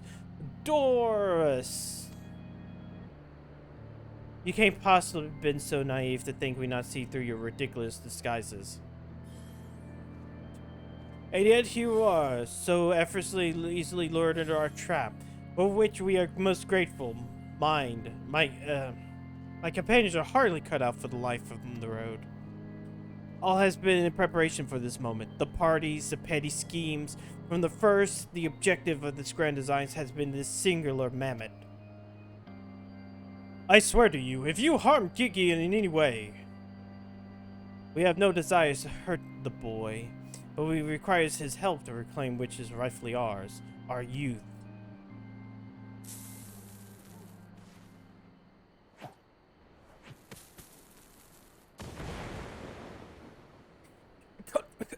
Confounded, can't see.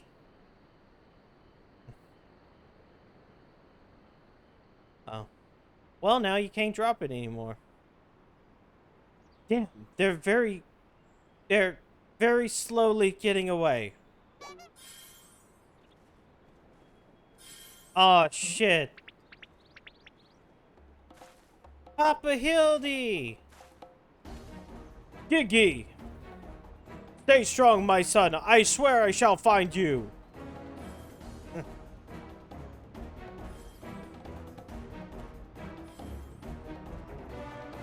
Maybe we should do something. I don't know. 12 strike me down for a fool. So desperate was I to seize the Grand Sirs that I failed to discern their true intent before it was too late. And now the poor Gigi is in their clutches. What if I never see my beloved son again? I suppose we should prepare for the worst. They could be halfway to Razatan by now. I very much doubt that, given they were moving at an adamatoise's pace. The little milksop's right. Let's go after the old buggers. Huh. That's what my mentor used to call me. Among other things. Oh, the memories.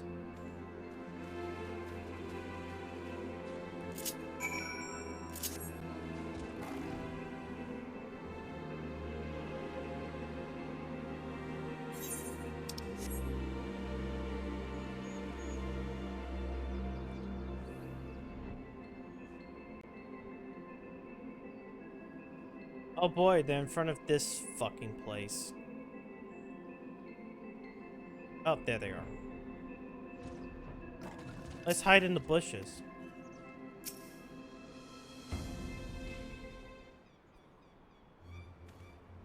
So, it seems that the Grand Sirs have been caught once more by the very inspector that was trying to catch them.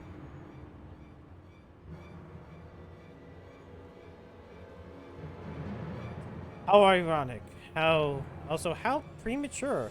We have them, yes, but they still have Gigi. Damn, if only some manner of opportunity would present itself.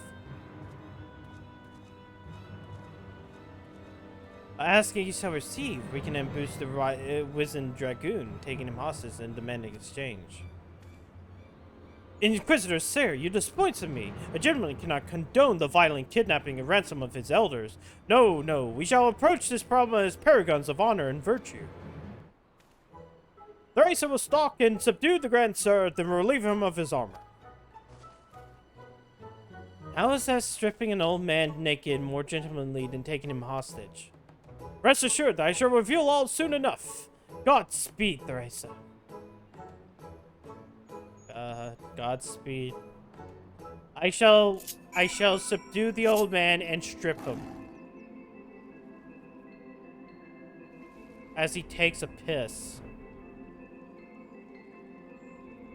Because odds are he's taking a piss. Aha, I knew you'd...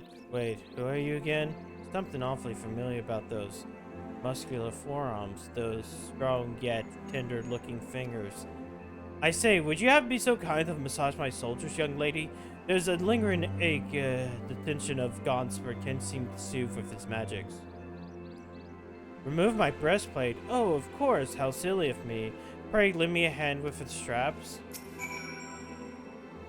Help undress this old man. Truly, young lady, you are a saint.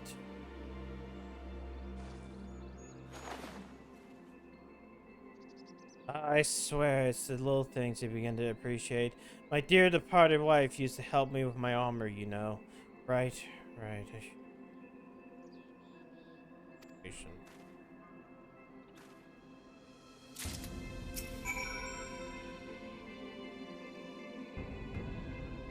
Why can't I just knock him? Ah, the healing tingle. Would I had the tincture of a salamander, which would treat those aches. My little pig snee used to spread some on my chest underneath my nose to help me sleep through the night. Come, don't be shy. Work those soothing fingers into each and every knot. Slowly, make me forget my troubles.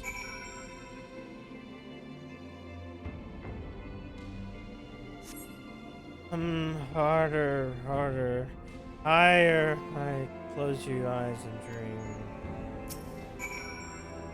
The old dragoon's soft snoring certainly stops, and you begin to fear you may have bore witness to his final moments.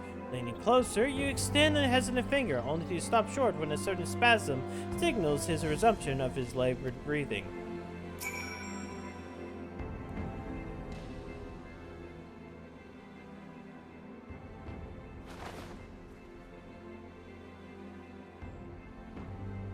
With the utmost care, you remove Orland's sabatons and breeches, leaving the sleeping old man exposed to the exposed to the elements. And with the mercy of the nearby ravenous beasts and tentacle morbles, may he rest in peace.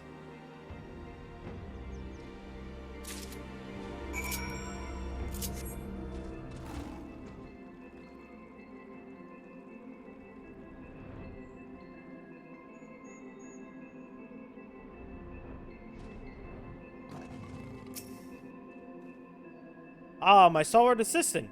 By return, I gather you've taken care of the dragoon? And by taking care of, I mean afforded him all the due courtesy as befitting of a man of his years, whilst returning with his equipment I require. Here you go. Capital! Then without further ado, I shall disguise myself as Orland and free Gigi from captivity. But you two look nothing. Oh, they might be old and slow, but they're not blind. Oh, of ye little faith, you are in for a treat. For I shall have a front row seat to this magnificent display of Mandevillian guile and subterfuge.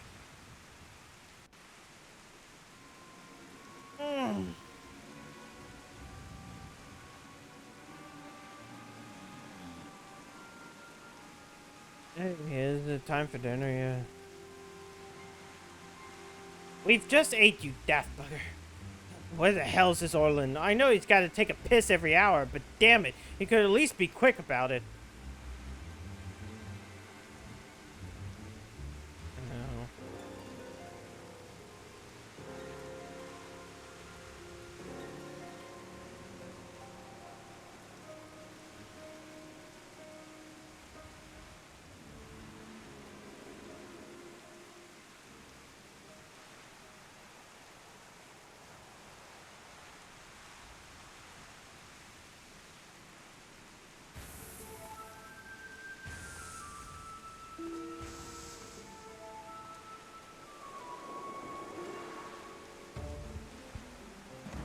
Greetings, fellow Ardervillians. I have returned. Why are you posing?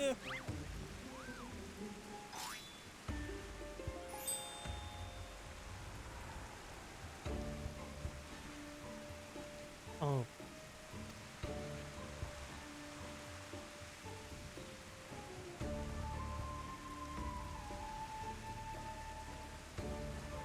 It's about time.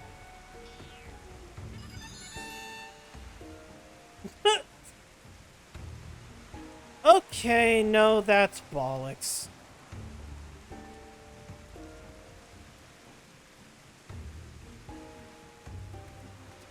Pack your things. Everyone is back on the road in 10 minutes.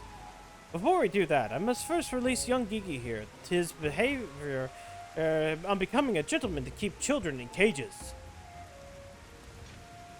What in the seven hells are you blathering about? He's going to get away.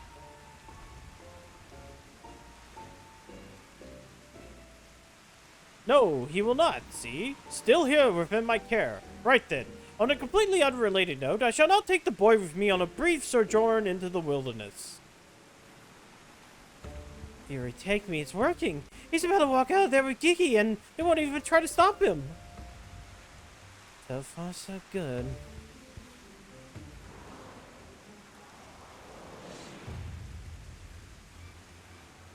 I'm cold and this mortal's after me.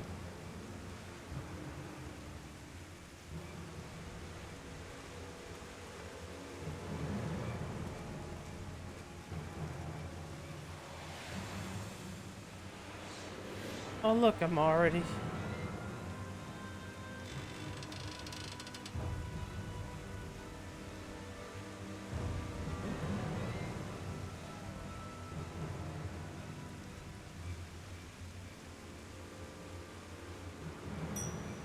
I'm me, but you're also me. But that can't be, unless...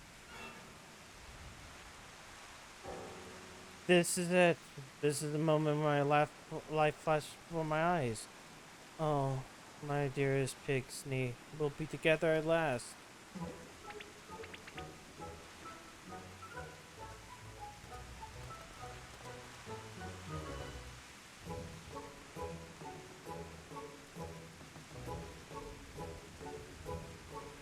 Ay, ow.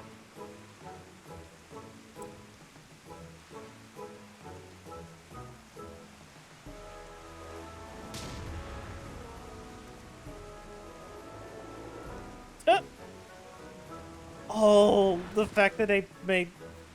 Imposter! How dare you try to trick me with a ruse so hackneyed? It would make a minstrel blush! You gods, I never realized dying would hurt so much. Okay.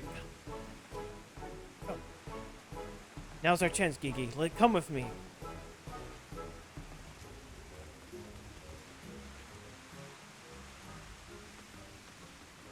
Whoa! Vivi, wait! My son, what's gotten into you? Vivi? Vivi? Where have I heard that name before? Remember who you are, Vivi. What you are. A creation of the great Charlian Archmage Quan. Quan. Quan. I was given life by... Grandpa Quan. I remember now. We lived together, and he taught me many things about the other world. The outside world.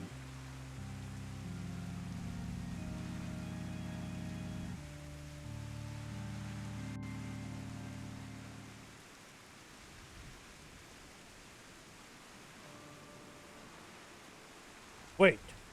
What exactly do you remember, my son? Everything. Yes, everything. I remember that Grandpa Quan created me, they took care of me, raised me, and we were very happy. But then he abandoned me. Grandpapa Quan abandoned me. He believed you were flawed, Vivi, that you lacked the power to turn back the hands of time and make him young again. And so, in his ignorance, he cast you out and died all alone. To turn back the hands of time?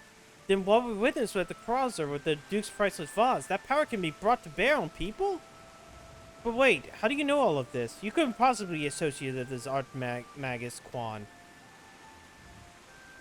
We found his journals during one of our many trips into the Great Library, scavenging for valuable relics from one of the few ways we have left to make a living.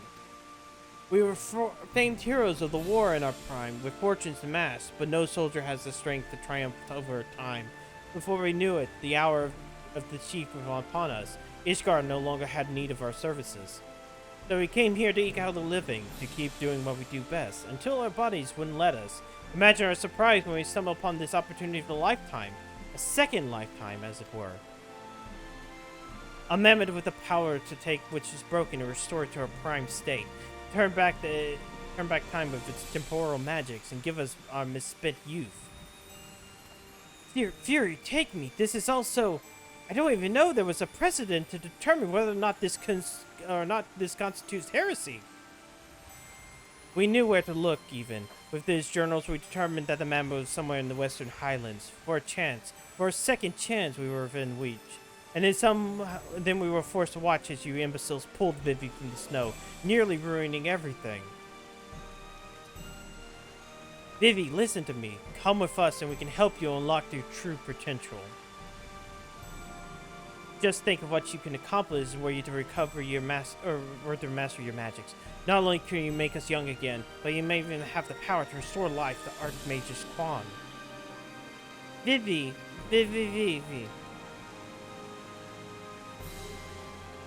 Impossible! No magic can truly return the dead to us. At best, you can animate a corpse, and I need not to review the process that declared that products of necromancy and are aberrations, abominations in the eyes of the Fury.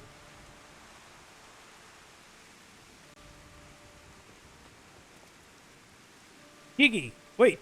What of our adventures? What of our gazebo? You are a Mandeville Manmet! You have always been so kind to me, Papa Hildy, and I will forever be grateful for that. But Grandpapa Quan made me. He made me, and I miss him. So even if it fails, I have to try.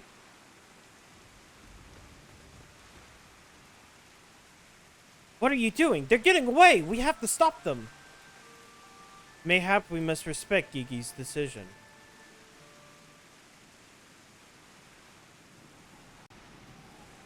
So that's the end of that chapter, eh? You're giving up and coming back home? I too made a decision long ago to become a traveling inspector, and I have ever stood by it. Mayhap it's from this single stubbornness of mine that that Gigi took inspiration.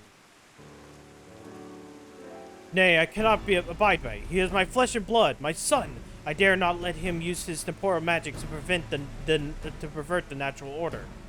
It falls to me, his father, to ensure that Gigi keeps his righteous path and only utilizes traditional methods of zombification to raise the dead. Yes. Traditional raising of the dead.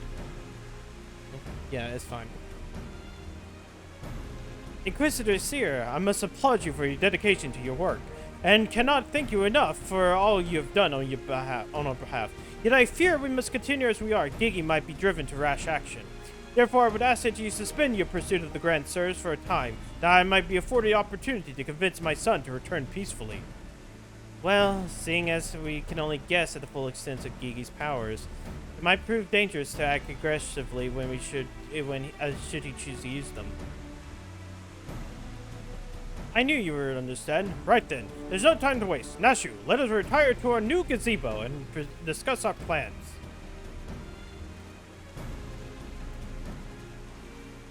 I suppose I've been ashamed if we've given up that easily. That means I have to stick around even longer. On the other hand, if that bloody mammoth's really got the power to make them young again, then...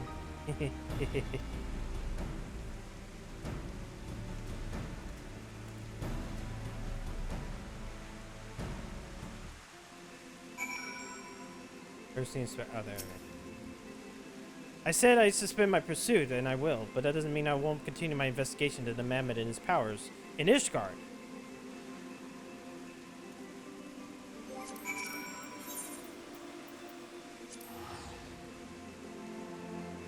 I'm gonna finish this. I gotta go. I'm gonna take a break, a small little break, because I need to pee and I need to get. Talking this much with all the stuff that keeps on happening kind of ruins my voice a lot more than normal. As you saw fit to return to the capital as well. The Inquisition has a rather large collection of heretical tomes, including many of Charlene origin, and I have mind to scour them for information on temporal magics. This is, of course, all for the sake of confirming the mammoth's heretical origins. Yes, only that. Why are you looking at me like that? As if to imply my interest in the matters are more than a professional one. I'm sure that I don't know what you're not talking about. Thank you, Theresa. That will be all. Oh yeah, we gotta watch the end. We gotta watch the little end of episode thing.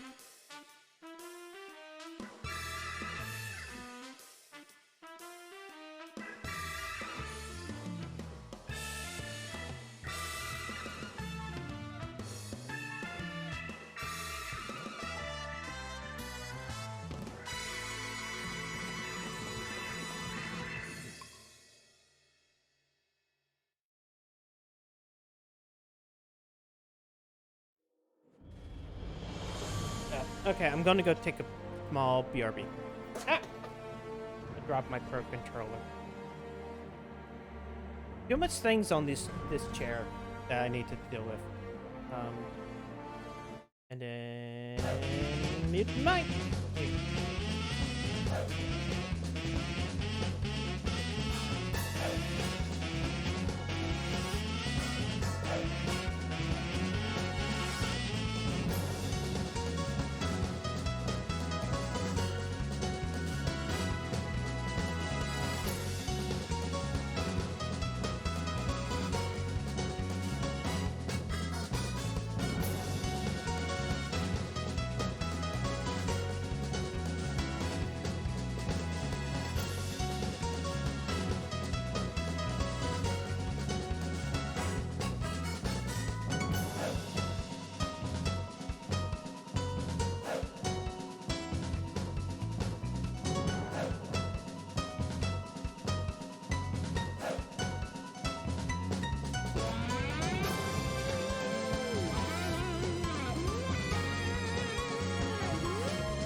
Dicks!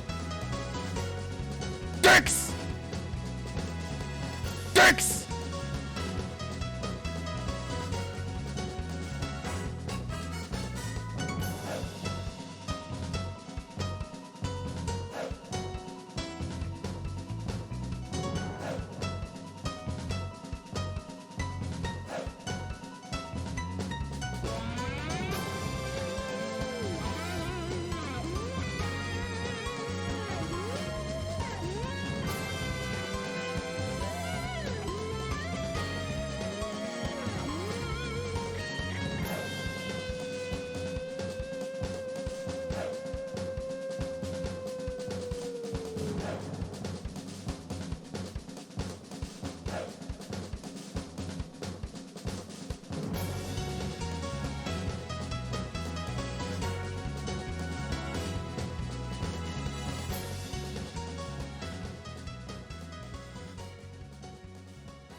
Damn it.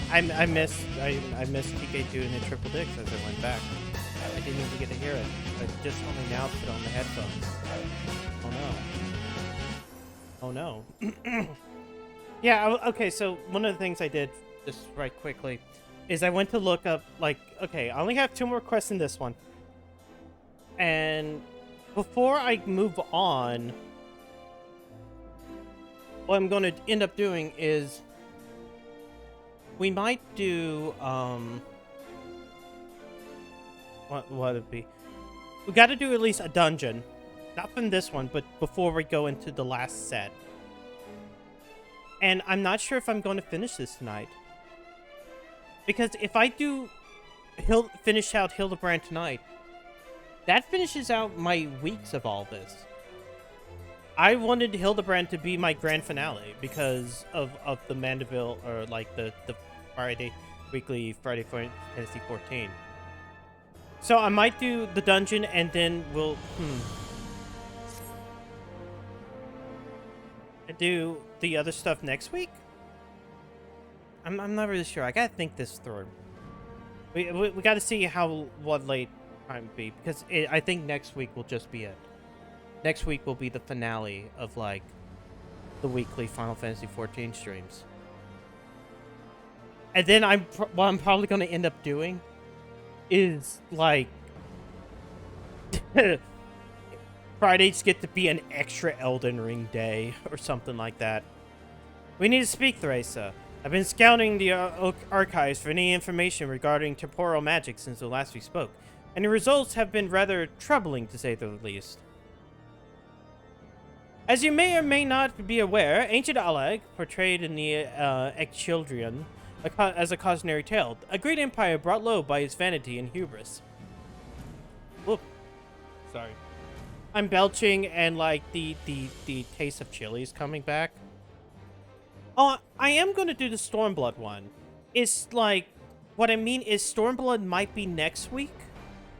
I just got to look at what we're doing today. I might, what happened is do that one dungeon because we got to show off a character.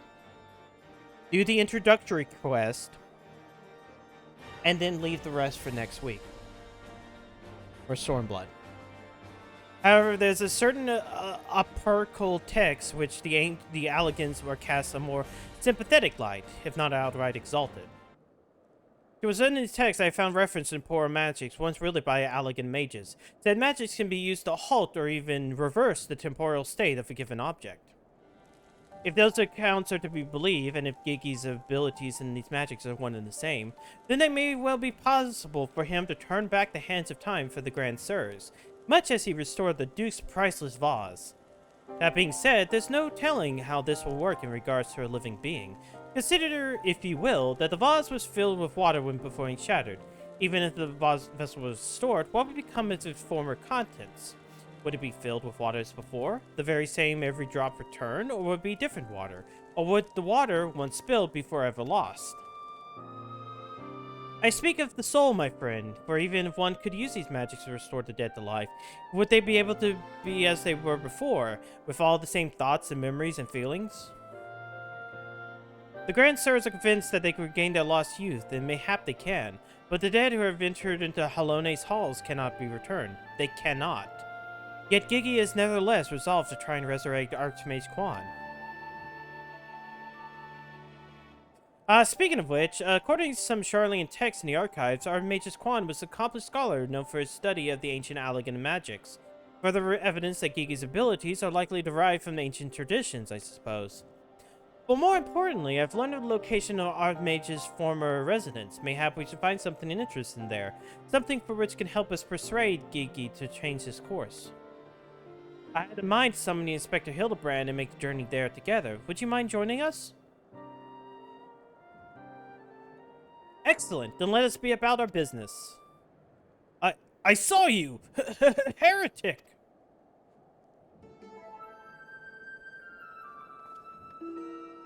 I beg your pardon? You accusing me of being a heretic? Yes, Inquisitor, sir. I saw you sneak into the archives to seek out the forbidden tomes. I saw a mad light in your eyes when you partook of the forbidden knowledge. Oh, for the love of... All I did that for my investigation. You admit your crimes, that you did secretly without permission, in a blatantly contravention of our rules, and read forbidden tomes. Then the virtue of the authority vested in me by the Supreme Sacred Tribunal of Haloric Inquisitory Doctrine. You stupid, ignorant. Are you all so desperate to keep your goddamn job that you go even accusing the world and his wife of heresy? Is that what we've been reduced to? I'm sick and tired of looking for heretics in every bloody shadow, of trying to guess the secret sins of everyone I meet. It's stupid and pointless, and we're better off than that, damn it. We're better than that.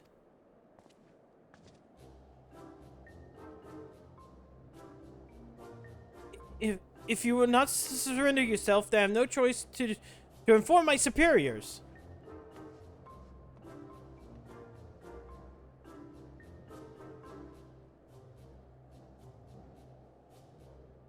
Well, that all came out tumbling out, didn't it? I suppose there's no point in trying to convince myself that I have no personal investment in this matter, or that I still have a professional one. Somewhere along the way, I stopped looking for the guilty and started looking for the truth, perhaps, and a way to help those in need. But there's no place for people like that in the Inquisition, is there? And it's only a matter of time before that stuttering old fool comes back with an armed guard. Let us depart for Idleshire at once. We need to find the inspector.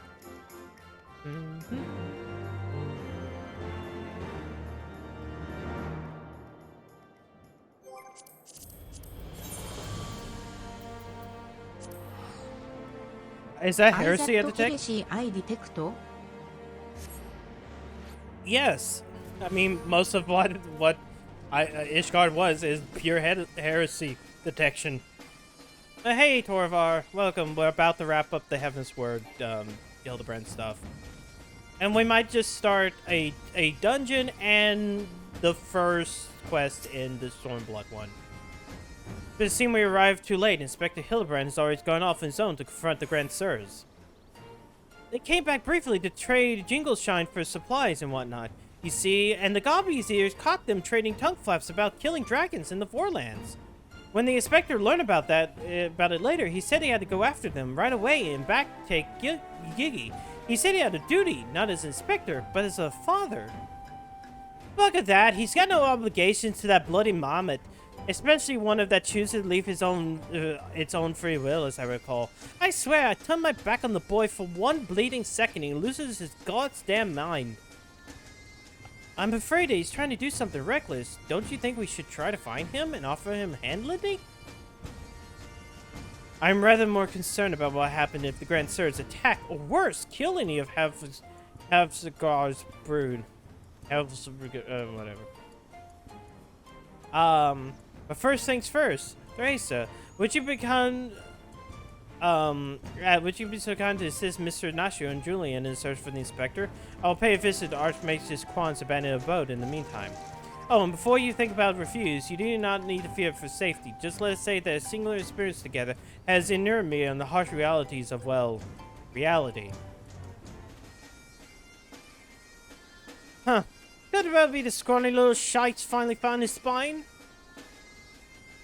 Let's start by heading to Tailfeather. I reckon the inspector probably went there first to ask about the Grand Sirs. So if we do the same, surely we'd catch up with him eventually.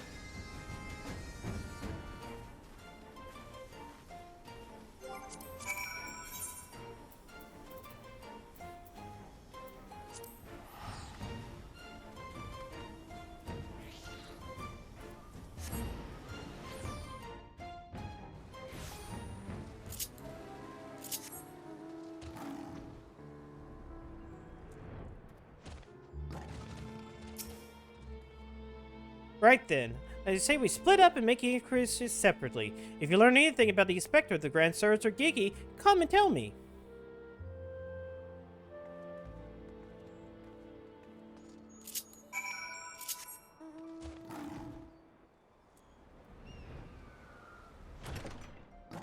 Anything in this house? No. Damn it. I guess it's on the other side of this house. Ah, there you are. Hidden by my lion. These guardians of the manor? Mammoth, they were here, becoming tall and sundry. They were going to slay the greatest dragon of them all. The gods only know if they were if the naive fools were serious. Man, we're going to start another Dragon Song war because a bunch of old people don't want to be old anymore. Oh, the staff saw us. They were an annex trying. Not sure what their intentions were, but they're awfully confident, that much I recall.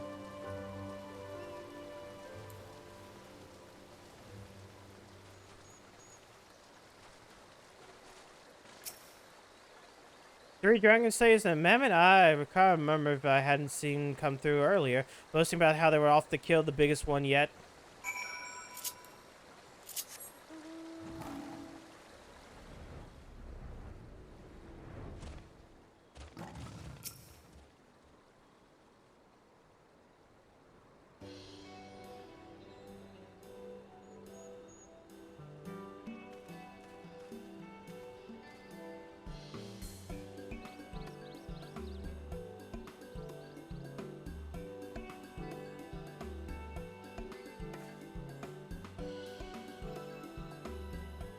Oh, I see. So the Grand Sirs were headed for Annex Shrine.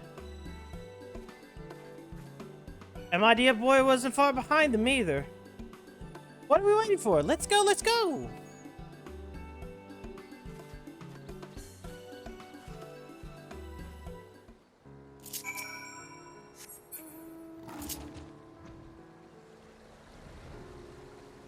The proud and pointy-eyed. Hmm?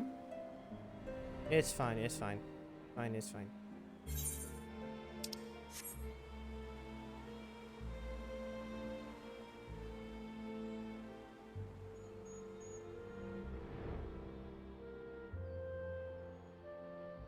It's fine, Annex Shrine.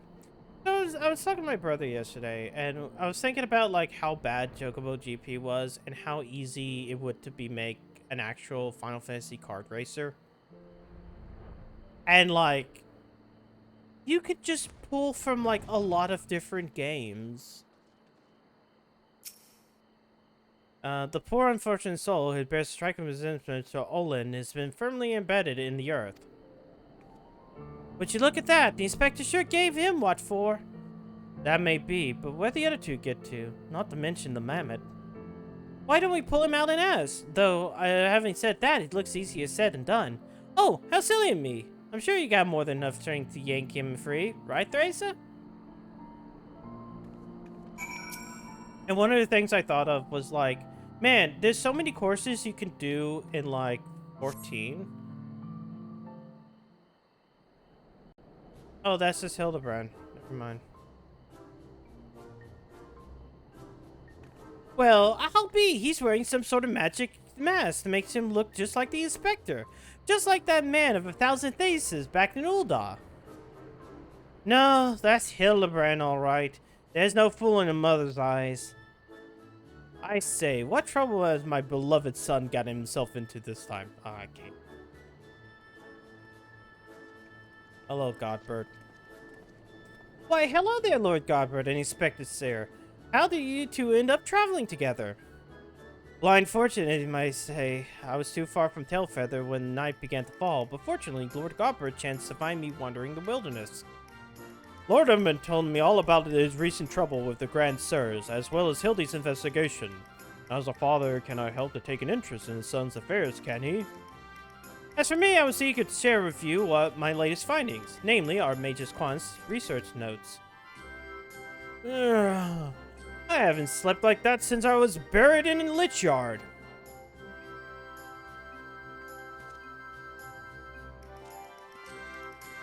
Well, I must confess, no small measure of embarrassment to be found in such a state, having been so unceremoniously disposed of by the Grand Sirs. But ignominy notwithstanding, I am most grateful for your succor, and pleasantly surprised by reunited with you all. This wouldn't have to be what you rated for us instead. Wait, and the hell's you still wearing that rubbish?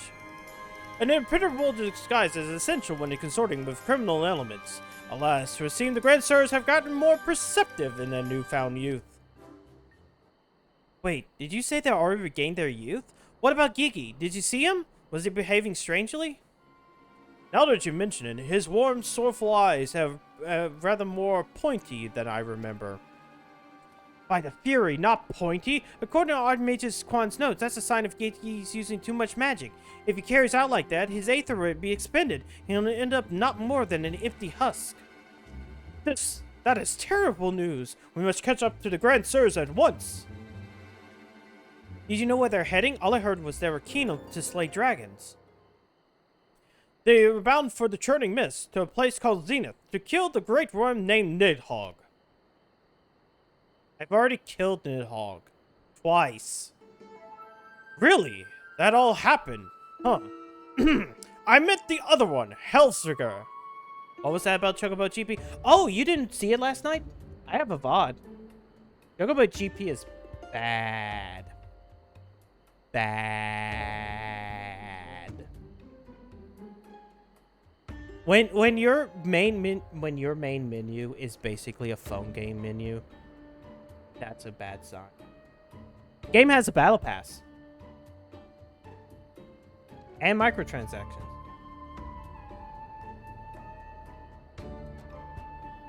For a $50 game. Now, granted, they give you enough mithril or the currency to buy the bigger battle pass, like, for free. But then they're like, hey, spend $16 more and we'll give you enough levels on the battle pass to get Cloud. It is set up to be super predatory.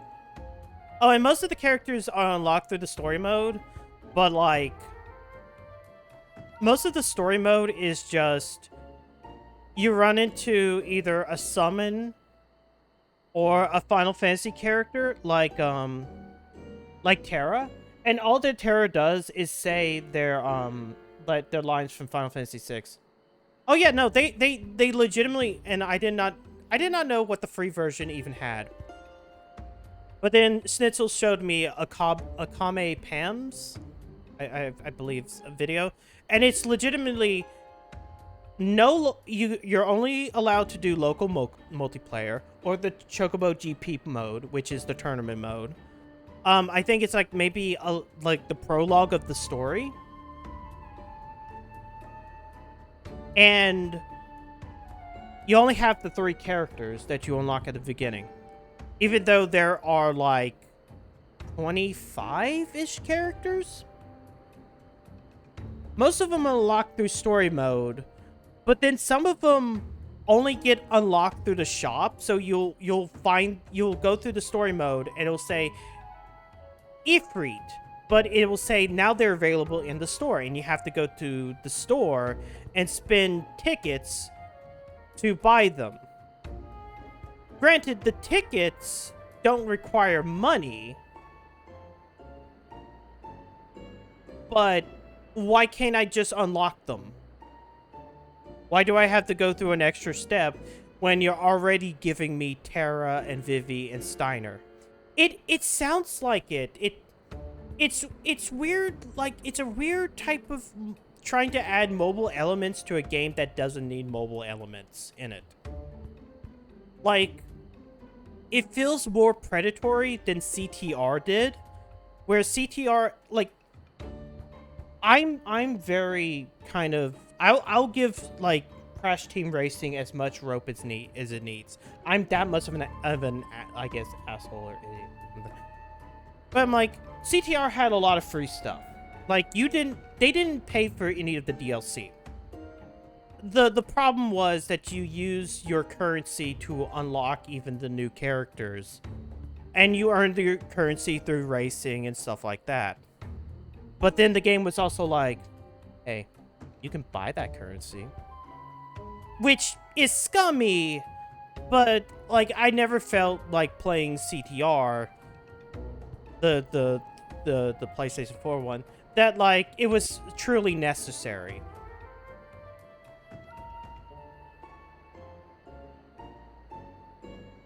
But how Chocobo GP feels, it's not worth it. All the tracks, yeah, it has weekly daily tasks for currency. You take a month to get a character. Oh, no, yeah, it's 3 weeks for Squall. It's legitimately, you get 100 coins per every weekly quest you finish, plus the daily ones. So that means 1,000 per week, plus extra. So it ends up being like 2 weeks, unless you also are leveling in the Battle Pass. But then sometimes a level in the Battle Pass doesn't even have a reward done to it. Like, I'm pretty sure. Let me look at that fucking Battle Pass.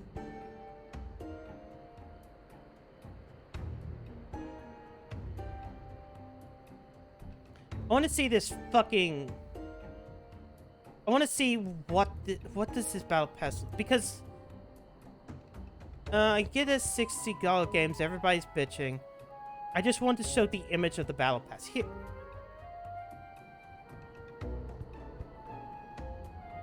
No, okay, maybe it's not just... I could have sworn, like, some of them just don't have an element.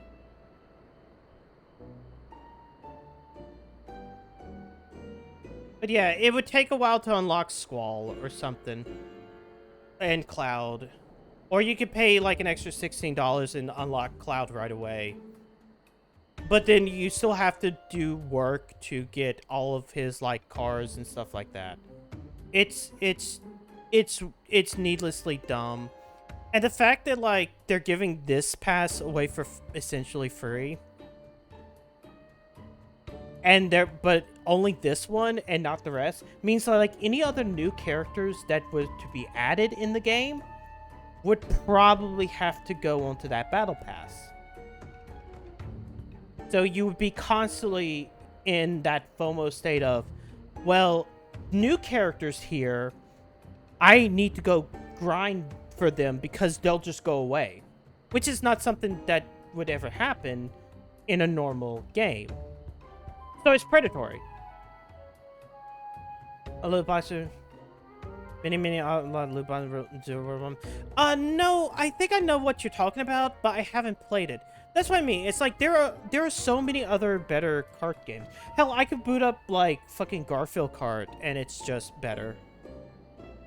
I'm saying Garfield Kart might actually be less predatory. And it's fucking Garfield Kart. Ah. Oh, wait, no, I don't want to skip cutscene. I forgot what controller I was holding in my hand. Hellsburger.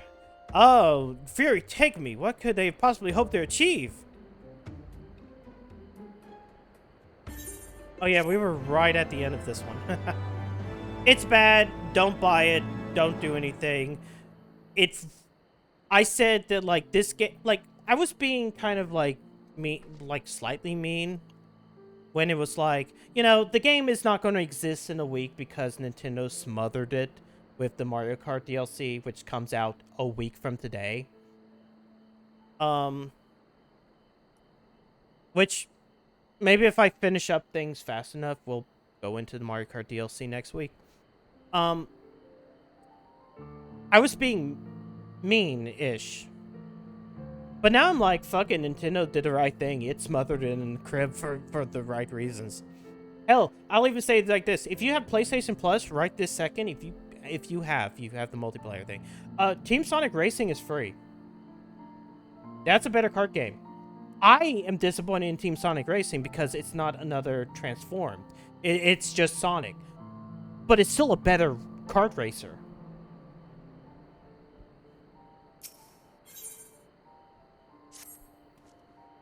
I, Hildebrand, Agent of Inquiry, Inspector Extraordinaire, do hereby ask you to all aid me in my rescuing my son and putting a stop to the Grand Sir's machinations. You know, there's really no need for all of this. We came because we wanted to help. I, Nashu, faithful assistant, make of explosive extraordinaire, do hereby present to you this fresh change of clothing. Capital. I knew I could count on you, Nashu. I shall change en route. Come, my friends, to Zenith and to Gigi. I know. I was there and I enjoyed that game. Sonic All-Star Racing Transform is probably the best non-Mario Kart kart racer. It's a massive disappointment that it's kind of a massive disappointment that like Team Sonic Racing wasn't an evolution of that. I kind of understand what they were going for, but at the same point in time, it's also like you're limiting yourself when it's just Sonic characters.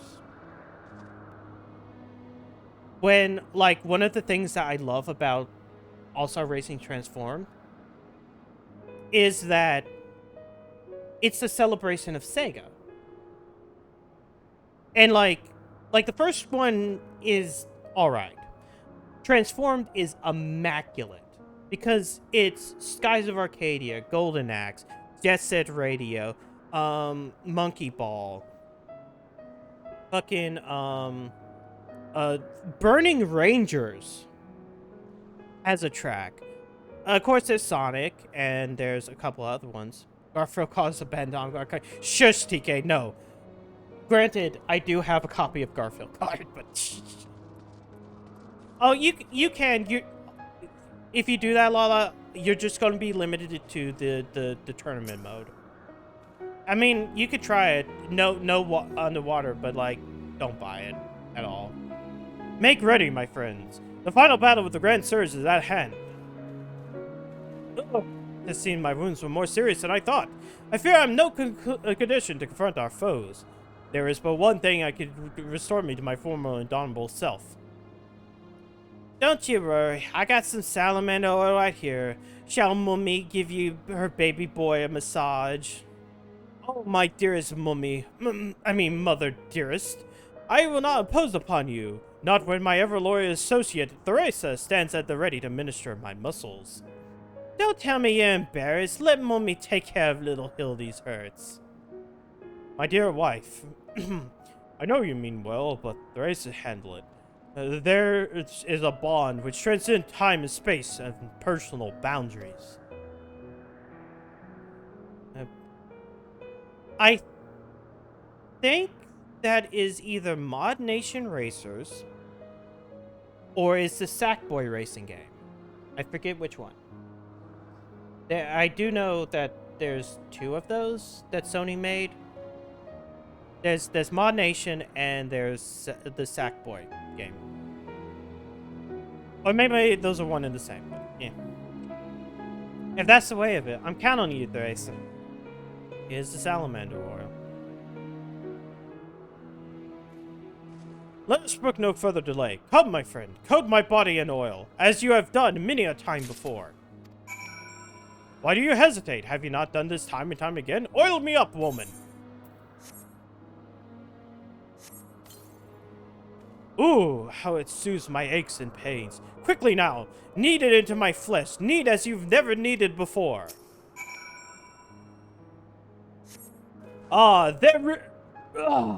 Such furious kneading. I applaud your enthusiasm, but mayhap I urge you to use excessive force? Nay, you are in the right. Already the gentle warmth begins to spread throughout my body. The fires of righteousness burn anew in my breast. Hold, my son. Though your passion is renewed, you may yet be spurned by great feats of the Mandeville Strait. Derived from the purest essence of salamanders, the ancient legacy of the House of Mandeville, Salamanderville! To you, my son, now become a proud father, I bequeath this most sacred of oils. Salamanderville! Could it be the legends were true? Your muscles shall shine with the brilliance of 1,000 suns. No mortal man will have the power to do you harm. Verily, it is so, for by the grace did I once weather the stings and arrows of a bandit horde, and bring my hammer to justice bear upon their wicked heads. Time has come, Theresa. Take this oil and help Hildy become the Manderville man he was meant to be.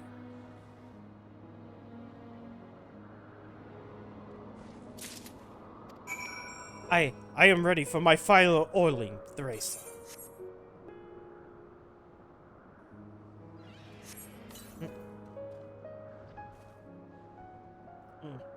Oh! The Salamanderville! How it flows in every nook and cranny! Quickly now, lay your hands upon me! Massage me with all your might!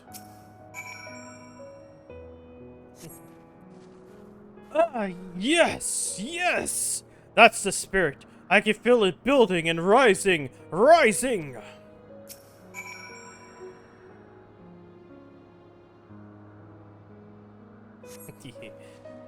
Such passion, such fervor! I am inferno unbound, the tempest unleashed, but I have not yet begun to pose.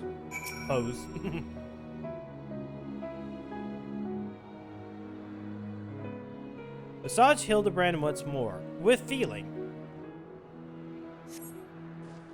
I am Amanda. Manderville man! That Salamanderville is my word. I've never felt so alive. Such vibrant colors, such intense sounds, such fragrant smells. Mother, Father, Theresa, 'twas your oils and your strong yet tender fingers which opened my eyes to the glory of creation. I am a gentleman inspector reborn. Onward to zenith, no matter how the laws of nature they pervert or the limits they break. The grand sirs do not to stop me. Okay. I love this entire quest line. I do think this one's a little less than the Heavens of the A Realm Reborn one. Mostly because they kind of started this one off of 3.2. Because people were expecting another Hildebrand storyline, but they hadn't wrote it. So this one kind of had to be written in a pretty fast fashion. They didn't have anything outlined. Which makes me kind of want to see how the Endwalker one would be. Because that one's definitely a thing of they were prepping that for at least a while.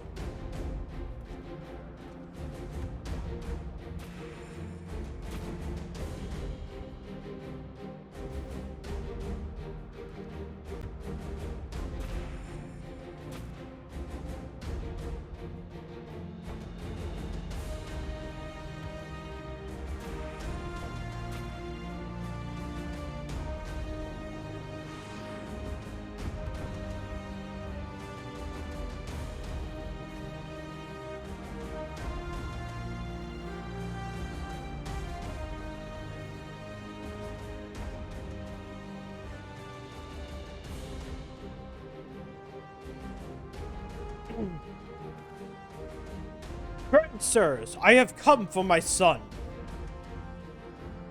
Oh, must we do this now? We have a dragon to slay. There's no need for any of this. The war is over. But not for long. The worm's death will give rise to a new era of fire and blood, and we, having consumed his eyes, will use our new powers to win untold glory in battlefield. Our legends will be echoed in eternity. You would doom countless innocents for glory? No, I won't allow it. Over my dead body. Far be it from us to deny you, then. This is the end for you. The ultimate end.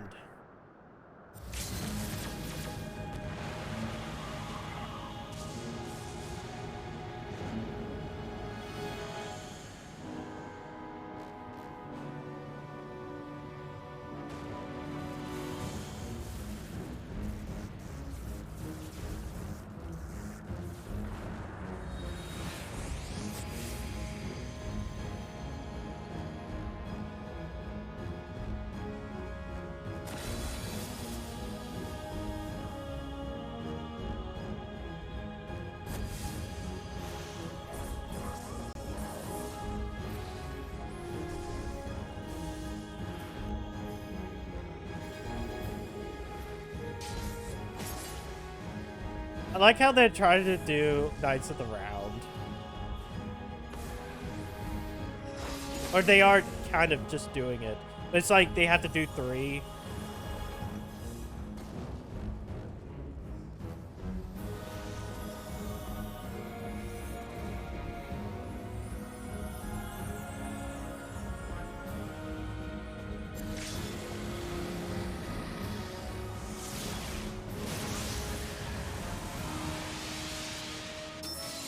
Yeah! It does. That's kind of the point. It was kind of rushed. That's why you don't get a trial. That's why it was kind of a more simplistic plot.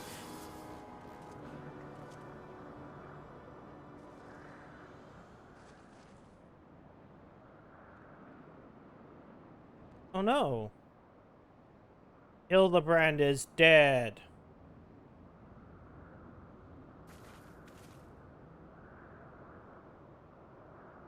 Have faith, my love. He is our son.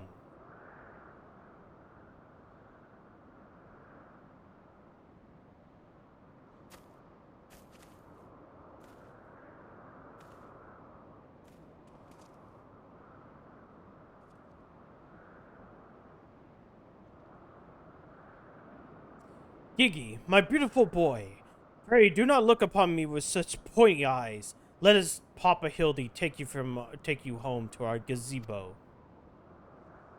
Stop calling me that. My name is Vivi. Vivi. I remember everything. My powers, my purpose, my grandpapa Quan.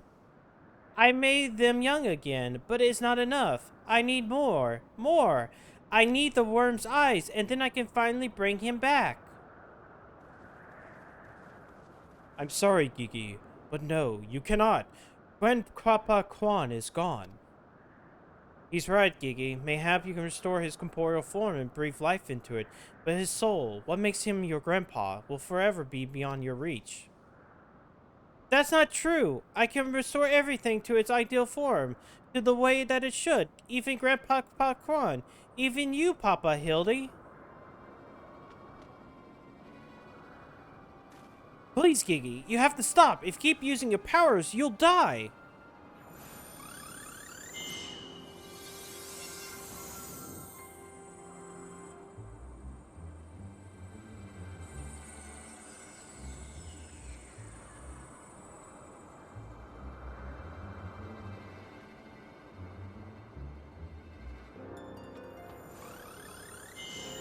No, Sankra.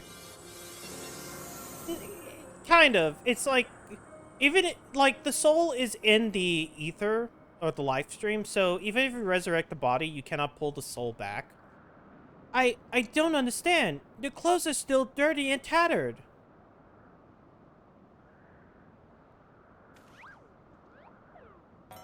Like, to resurrect the dead, you would have to pull their soul back, and like, unless you can do that, it wouldn't matter. As they should be, Gigi. For my every waking moment, as is God's intended. Every day I live life to the fullest. Every day I enjoy grand adventures.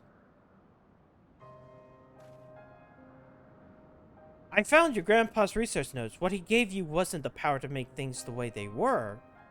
He gave you the power to change the world, to make things the way you yourself believe they should be. That's why your magics have no effect on the Inspector, because you know in your heart that this battered and bruised form of his is, in its own way, right.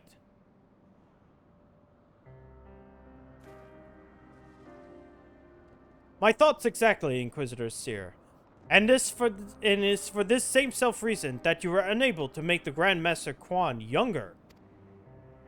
In your heart, you know there was not the need to be changed. Your beloved grandpapa was exactly as he should be. Every day was to be treasured and worthy of celebration. Then, then what about the Grand Sirs? Why was I able to make them younger again? All you truly knew of them was their stories they told, wondrous tales of daring do by heroes in the prime of their lives. It is no wonder you were able to envision them as such. That is all they talk about, and when they were young and free and full of fire. At first, Archmagus Quan didn't understand the true nature of your abilities. He struggled to deduce why you could not make him younger as he originally intended. Eventually, he realized that your fond memories of him were preventing you from conceiving him anything as but an earthly creator, and that the only way to achieve his goals would be to take them from you. But you were all he had left in the world, no longer a mere mammoth, but a friend, family, his only family, his grandson. He couldn't bear to lose you, so he renounced his quest for immortality. But I still lost my memories in the end. He was afraid of leaving you all alone in the world, afraid that the others would attempt to take advantage of you and your magics. So before he died, he decided to take your memories from you after all, to protect you. But despite his best efforts, something remained. Something stronger, more powerful, and more resilient than anything Archmagus Quan even dared dreamed.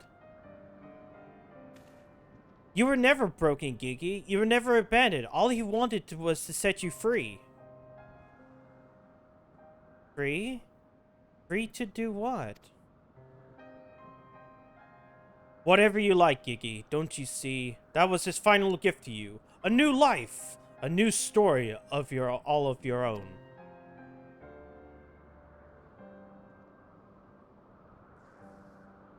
Yeah, Vivian 9 was.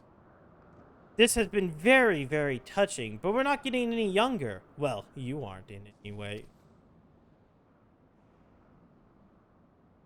We have suffered your meddling long enough. I have intended to use this trap to kill the worm, but since you were perfectly positioned...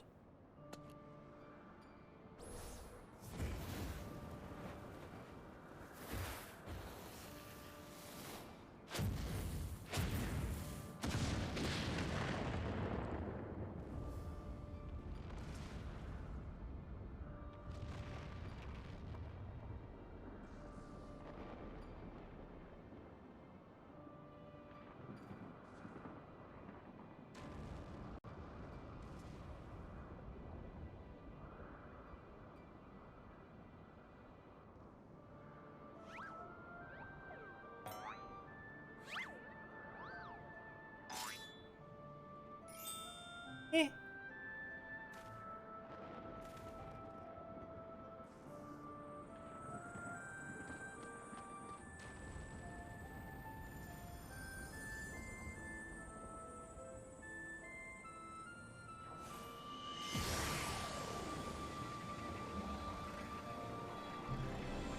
I am Vivi, grandson of Archmagus Quan, and Gigi, son of Hildebrand, Heliodor, Maximilian Mandeville. I forget, but I couldn't read the fact.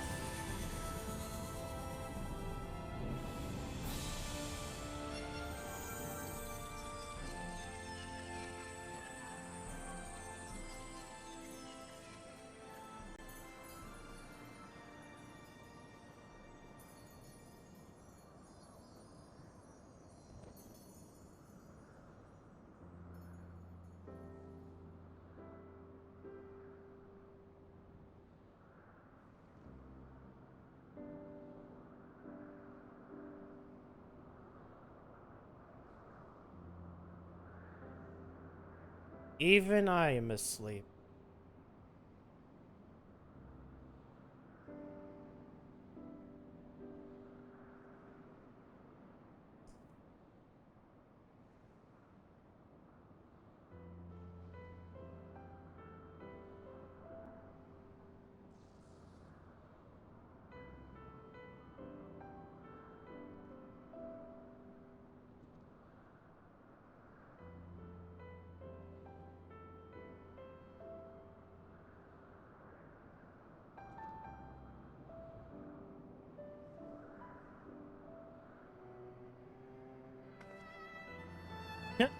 Back to being old.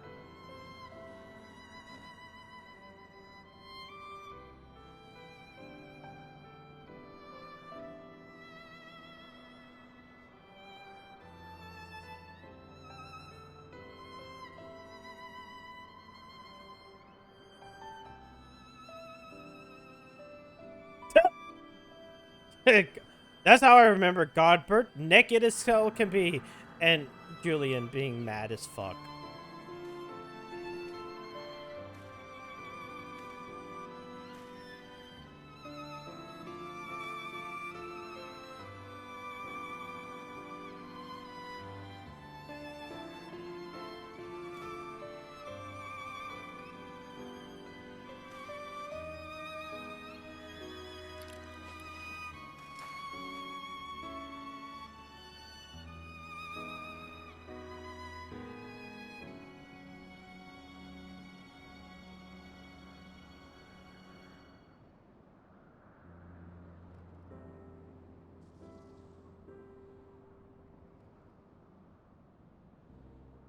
I'm pretty sure.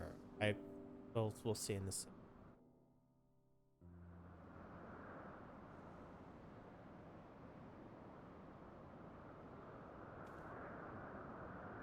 Yeah, just yeah, Godbert does, and Hildebrand does as well.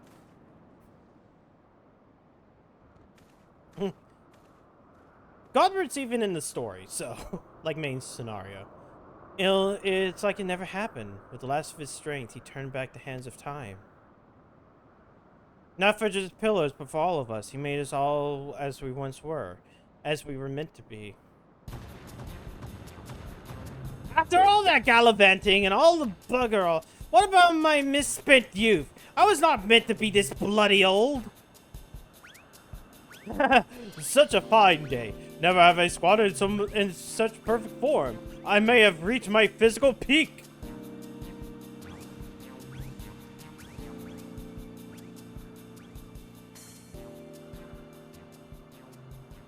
What a rot. Act your age, you daft sod. You look foolish. You should be grateful. Gigi saw what you had become and gave you a second chance.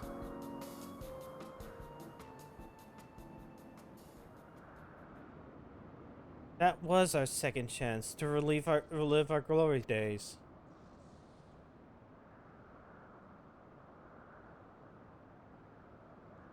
It was all rather silly, though, wasn't it? Maybe Quan had the right of it. Maybe it's not so bad growing old.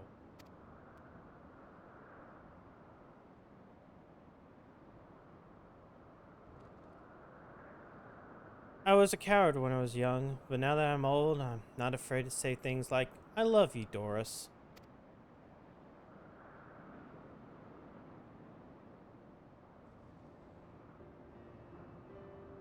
You blind, bloody fool, Godspurt.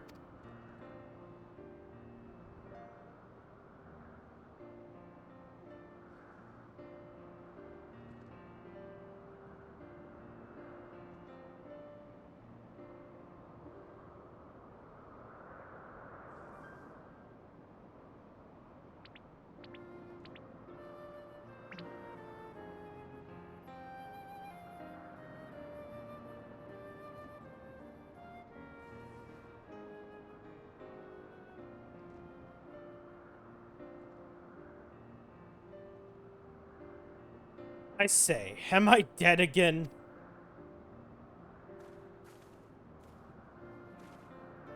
Quite alive, Inspector, along with everyone else, thanks to Gigi. The Grand Sirs are also in custody.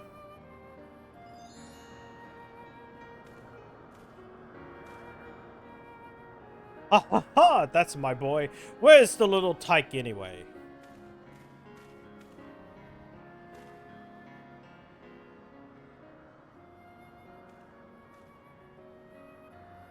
Gigi embarked on a grand new adventure. He's no longer with us.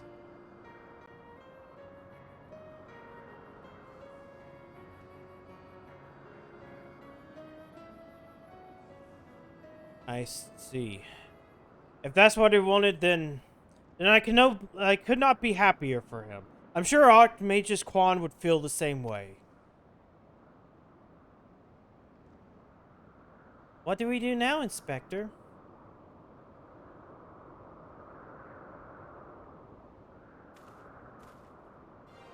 Is it not obvious, Nashu? The wide, wide world beckons to us, with the promise of mystery and wonder. We shall resume our never-ending quest for cases perplexing and profound, and perhaps one day, we shall meet young Gigi again.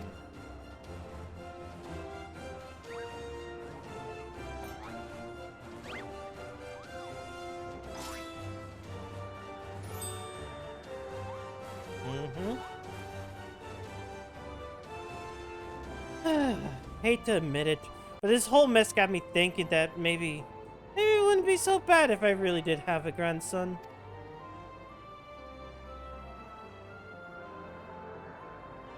You did right by Gigi, Hildy. Your father and I can see that. We're proud of the man you've become. And I'm proud of you too, Mother, for finally coming to terms with the ethereal nature of physical beauty and allowing yourself to age gracefully.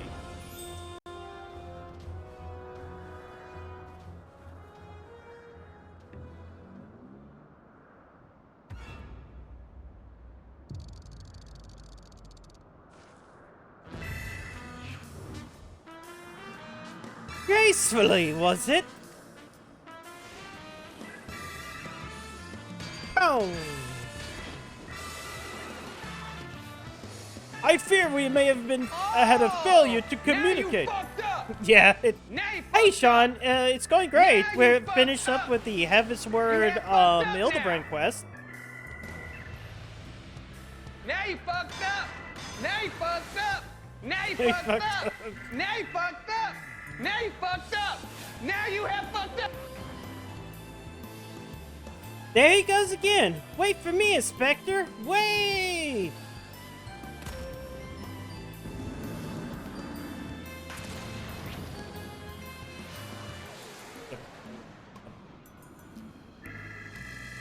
Hark!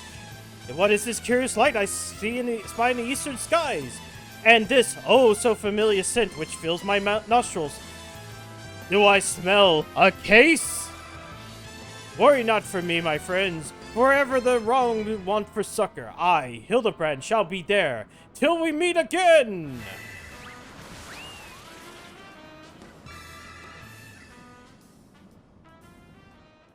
I like they had to take a meal. Yeah.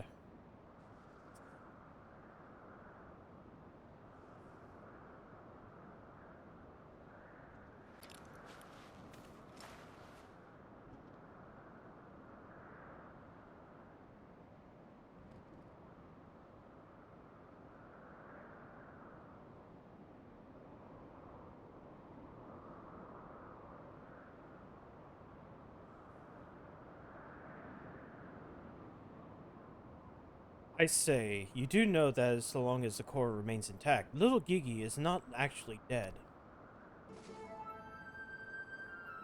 That's right, so dry your tears, boy. There's no need of all this moping about.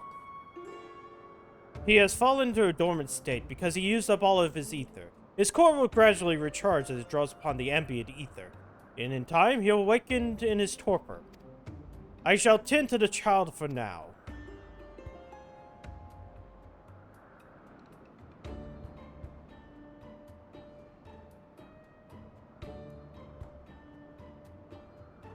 As for these three, I should be glad to take them back to Ishgard in your stead.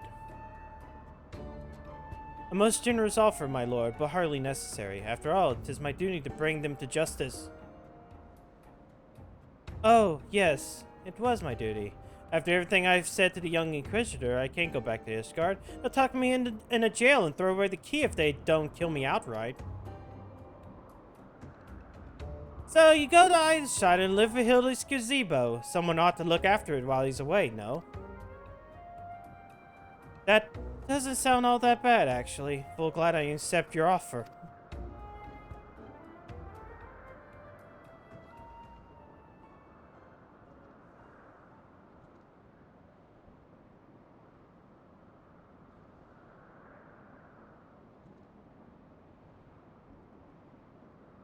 I suppose there's nothing to do but wait till he comes back down. It was a most graceful strike, my love. You haven't lost your touch.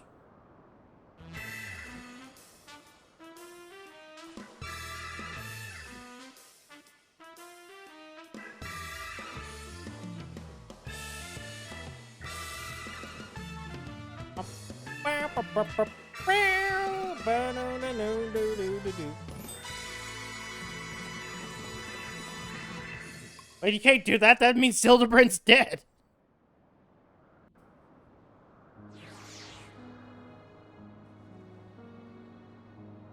Oh, let's see.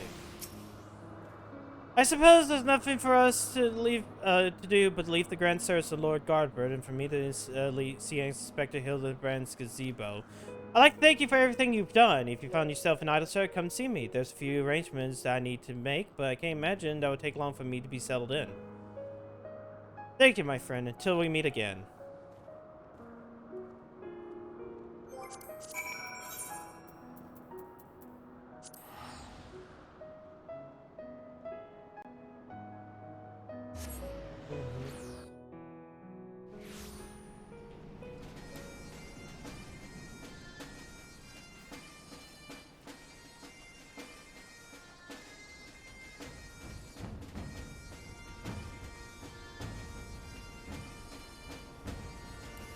Oh, whoops.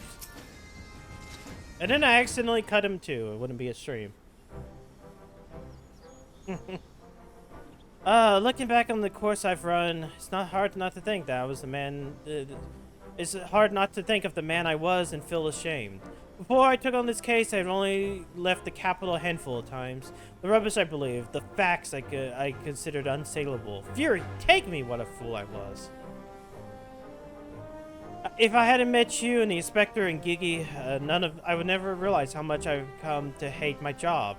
Nor would I've discovered how much more satisfying it is to seek out the truth, the whole truth.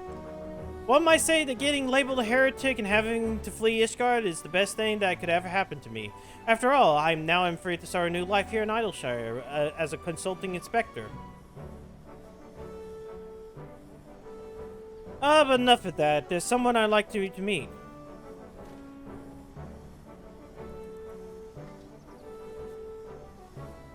Lord Garber made some modifications, as you can see. His smaller size to allow him to absorb more ether more efficiently over time. We thought that if he were to travel with you and share in your grand adventures, that maybe it would hasten his reawakening.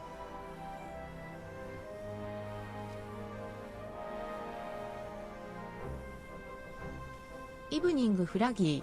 Hello, killers. You actually kind of come at the very end of this set of quests. Thank you, my friend. I do hope we cross paths again soon. May the Fury bless you and keep you.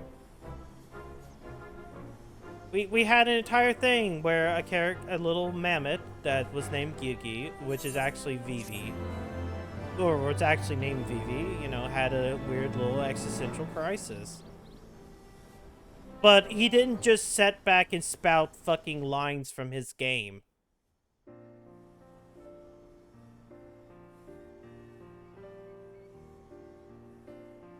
Now we hit credits. Hildebrand Mandeville. Nashu Maraka and Sir Mac. I forget what his name is. I can barely read the actual language. I know that's Godfrey Mandeville and Julian Mandeville. The Grand Sirs. Something Orvin, midnight. Oh, the fucking Orland, Doris, and Gossman. I am just going to get my Edmund for GBPS if you are ending soon. No, I'm not ending soon. I got a couple things I want to do before next week. Iki.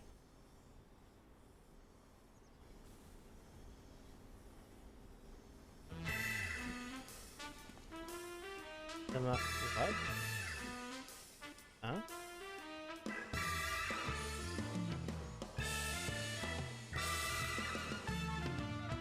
Oh look, it's the little the Coldlands.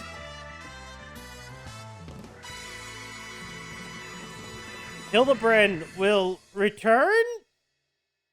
Question mark? Next again, new game plus.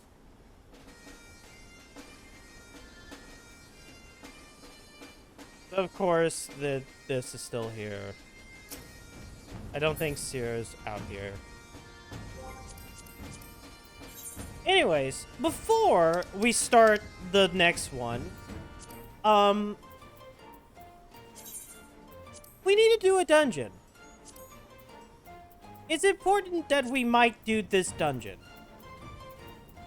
The Kugane Asahi. In the far eastern realm of Hinganshi, the pitch of night, perched atop a ship mast. Oh, wait, no, that's the wrong one. Nope, that's the wrong one. That's not what I'm looking for. I'm looking for dungeon. Wait, that's the wrong one. Where is it? Kugane Castle. Here we go. Upon the western coast of Hinganshi, caressed by the Ruby Sea, there lies the city of Kugane, the nation's sole open port. Dominated by a vibrant cityscape and a majestic Kugane Castle, within whose halls a performance was unfolding, a spectacle to entertain visiting dignitaries. But comedy quickly turned into tragedy when a band of lawless shinobi stormed the castle. Ardently opposed the influence of foreign nations, those interlopers took present captives, the Lord Bagyo of Kugane included. The country now sits on the knife's edge, leaning precariously towards an international incident. Who will see it that falls to the other side? We are doing Kugane Castle. Now there's a reason we're going to do this, and it has to do with the stuff that we're going to do mostly next week.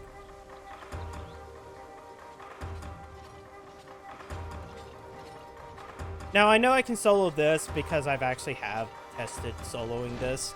I also tried to test solo the 70 trial that we'll have to do next week. I can't do that. And there's a very good... I can solo this, I just can't solo the trial. And there's a very good reason why, and it's because of, like, one phase spawns 2 enemies, and if they're together, they get a damage resist buff, and you cannot damage through that. Like, I went to luck. Like, I tried. There is no way to do it.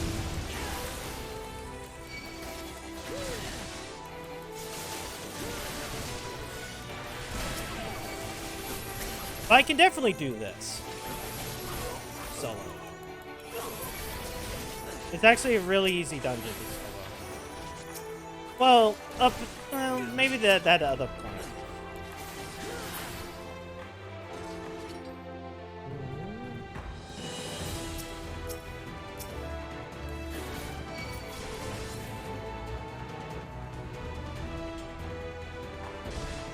There's a couple of enemies that are going to be a little bit of a pain, but overall, this dungeon is pretty easy to solo.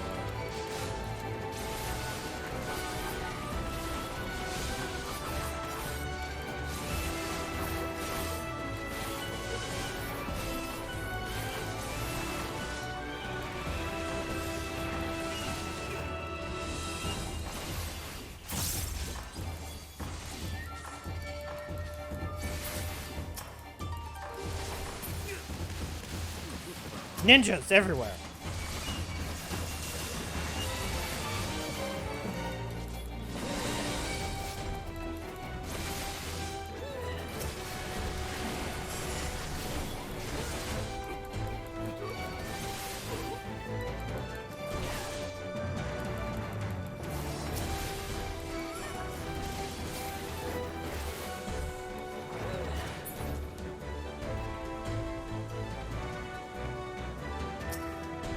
Zuko Maru. I forget what this guy... Oh yeah, I know what this guy does. I was like, I forgot what this guy does, but then I remembered it.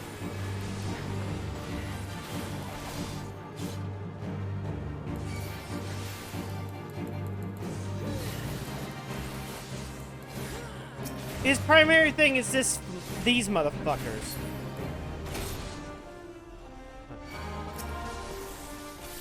Oh wait, I already... Fuck. Whoops.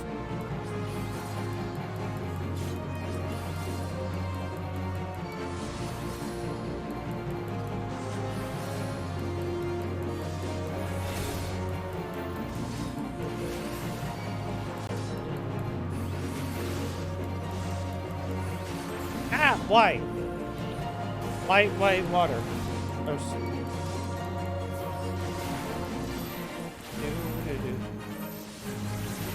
Oh, I fucked up. I overrode my fucking other dot. Damn it. Can you tell that I really haven't been playing a lot of 14 in the past couple weeks? Like, the last couple weeks, the only amount of 14 I've been doing has been, just these streams. It was cum, not water. Well, stop cooming in my face.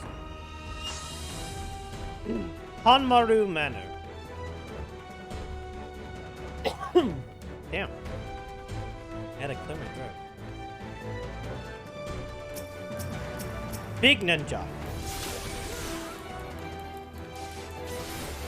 I think it's because I was trying to solo these is one of the reasons why I wanted to do Sekiro. I was like, oh yeah, ninjas and Japanese things, and why did you...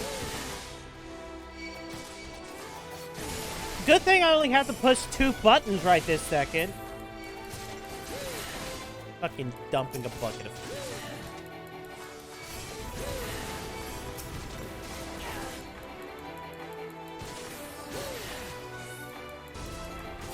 Cum bucket tsugaru. The cum bucket, yeah. It is technically a cum bucket. You know, actually, in the program itself, it's just called milk. So stop milking me? Wait.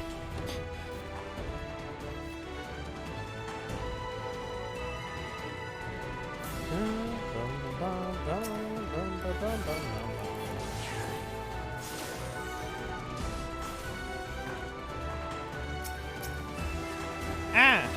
Why?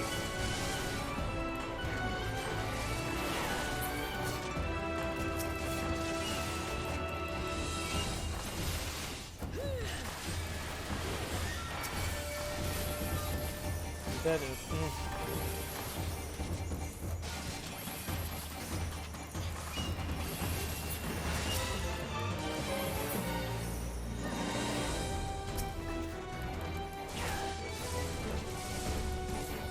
Because you are green.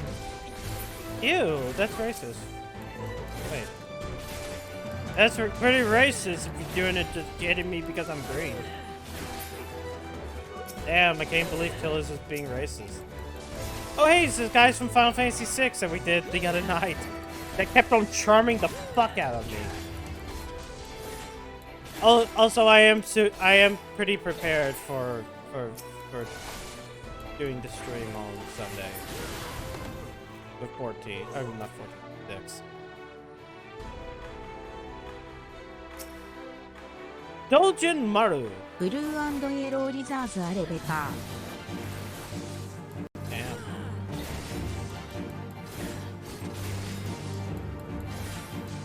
Killer's out here hating me for the color of my skin. The Budokan training. I almost read that as Budokai training for a second.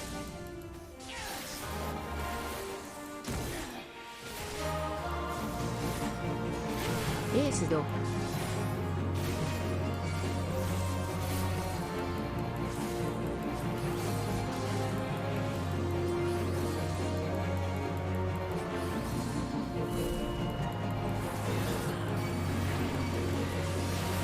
Oh wow, look at them. They just died instantly.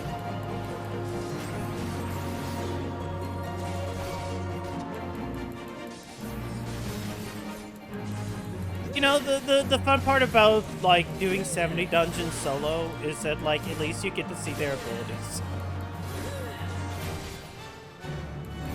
Ah! What? There's no partying.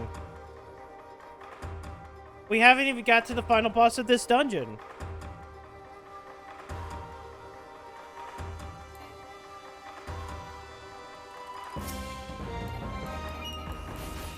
I'm not gonna one K. No, don't 1KO me. You don't even have the money to 1KO me. Wait, no, Killers actually totally does have the points to do that.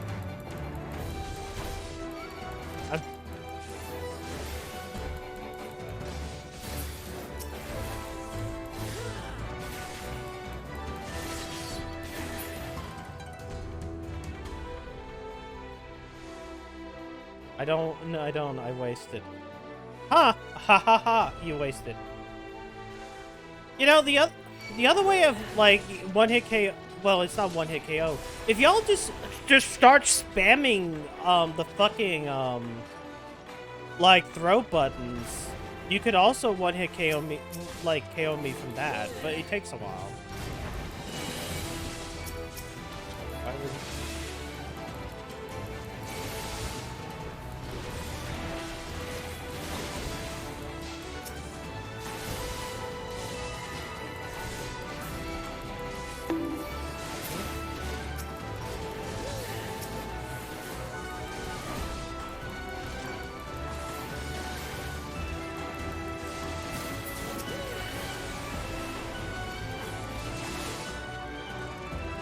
there's so many robots here. Golems.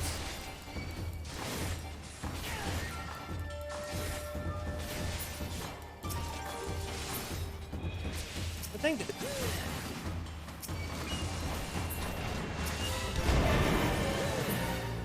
Oh no. Come on.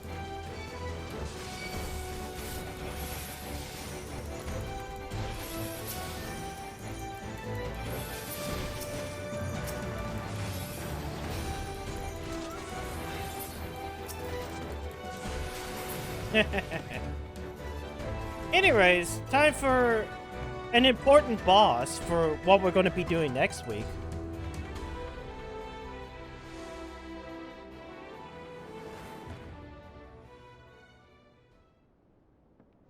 You have done well to come this far, but I'm afraid your journey here is here. Come, Yojimbo. We have visitors.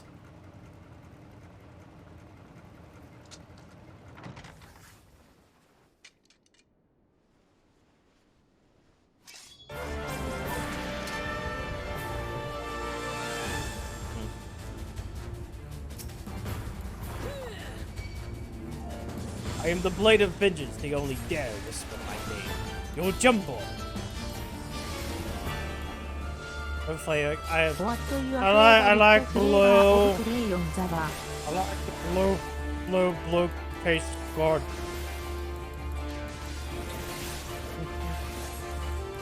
If you must desire my strength, you must pay my price. More gold, but I've already... Fine, just take it. Come, Daigoro. I'm to collect what is ours.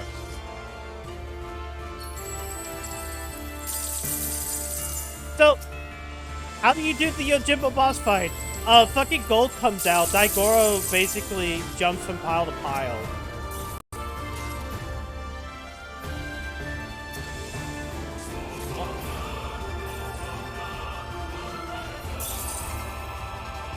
Daigoro. This is all you would pay me? Very well. Number 9 large. Number 6 extra dip. Number 7 2 number 45s, 1 with cheese. So that, hug it.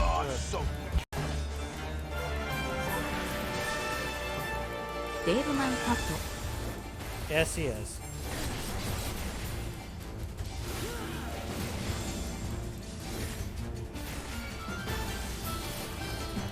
Actually,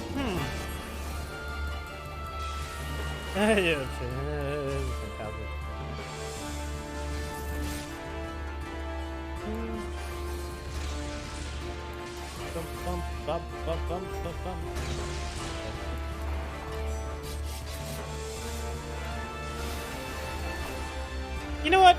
Let's see what happens if I allow all of it to be taken.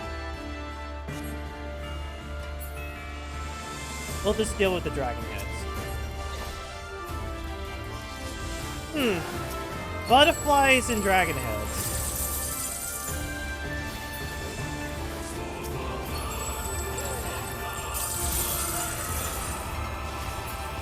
Then again, y'all didn't see that one. I just want to see how much damage it does when you allow him to be full on.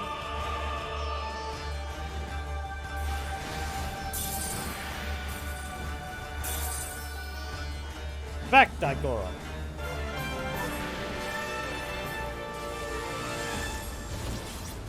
Okay, it's the same attack. It just doesn't do much. I figured that he would do a better attack. It is not a full capitalist summon. No! No, you have to kill them! You coffers appear empty, Kageyama. If you cannot pay my price, then I am finished here. And then Gyojimbo leaves.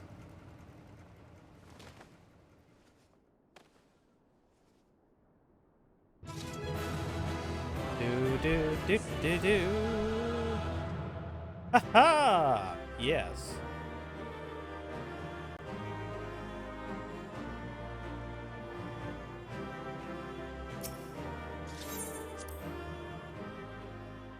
Yojimbo will play an important role in next week's quest, which will actually start a little bit of today.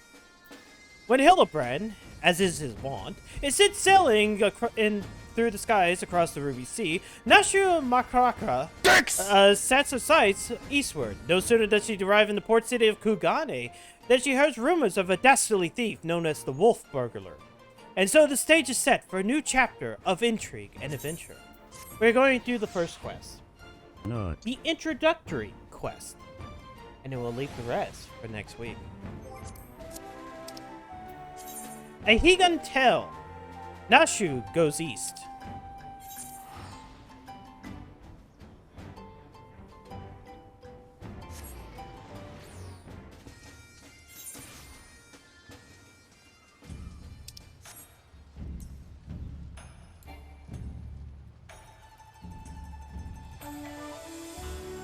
Conspicuously inconspicuous man. Jan Lalafell has a lean and hungry look. Hey, you're an Erosian, right? An adventurer, maybe? Good at killing and whatnot?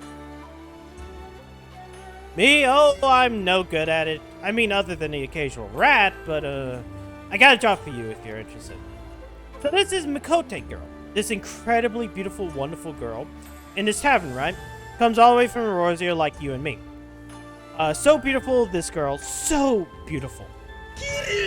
But in this weird, strange place where people are bowing all the time and getting on the ground and tucking their legs under them, a young girl traveling by herself is in danger. Some bad people could trick her and make her take her and make her do, you know, things. Anyways, get in there and try to keep her safe. I'll be watching.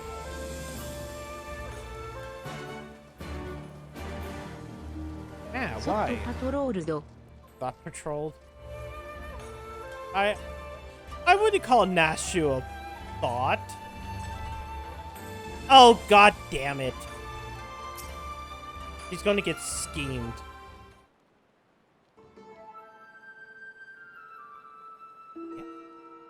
I've seen this gentleman, Rosia, you see? Yes. And I shall be glad to take him to you, if you like. Oh, you're so ever kind and helpful, Mr. Talking Cat. Catfish to be more precise. No, I cannot for this Erosian. I'm Yodo, Namazu. And the services I provide are not free, I'm sorry to say. Nor are they cheap. Are you sure you can afford to pay? Oh dear, I spent my last gil on the fare to Kagane. Is there any other way I can convince you to help? Hi, I'm here. Core, if it's in Thracia. Don't tell me you came all this way just to help little old me. You see, when Inspector Hildebrand took to the skies, I said, Nashu, you better not let him get away this time, and immediately began looking for ways to head as far east as I could. And you couldn't get much far east than the Far East, right? I was worried that I wouldn't be able to find him, but wouldn't you know it, Gyoza, the talking Numa here, says that he knows where he is. Careful, this one knows our game. It's good. Skills. I say, there's no need for such menacing glares. None whatsoever. 1,000 pardons, my lady, but I have no idea you were traveling with such esteemed company. Forget everything I said about the fee. Now, if you excuse me, I have a pressing engagement. Very pressing indeed. Wait, you haven't told me where the inspector is yet. Eh? Huh? Little Gyoza was trying to swindle me? Oh, Nashu, you ought to know better than to trust a talking cat.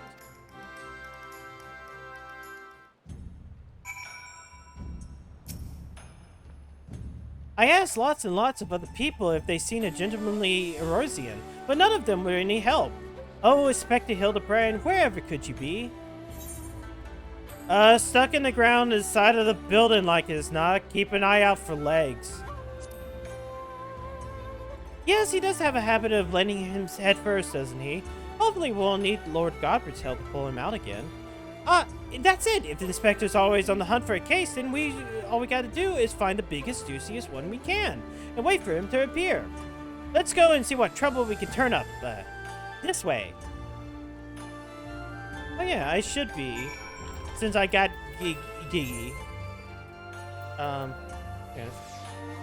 The secret of the lost art of temple magic believed to be buried deep within this ancient automaton created by legendary Charlatan archmagus Swan. Vitality levels are dangerously low due to power drain and is necessary to save the lives of his companions. There we go. Let's talk to Cusin. Unsolved crimes. It happens that a number of properties owned by wealthy merchants have been pillaged by this past fortnight. Master Akebono's shop in the Wakazu district was most recent, as I recall, but you may be assured that the Sekisegumi will track down the thief in no time.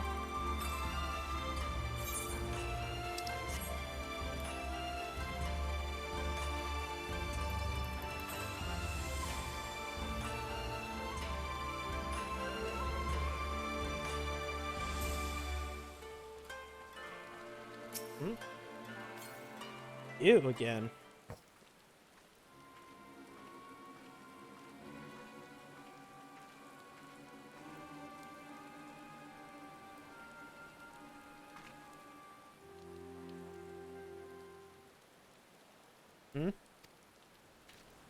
Alright, you got me. Miss Sammer.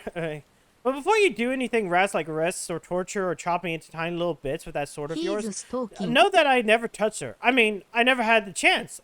I'm sorry. Sumimasen.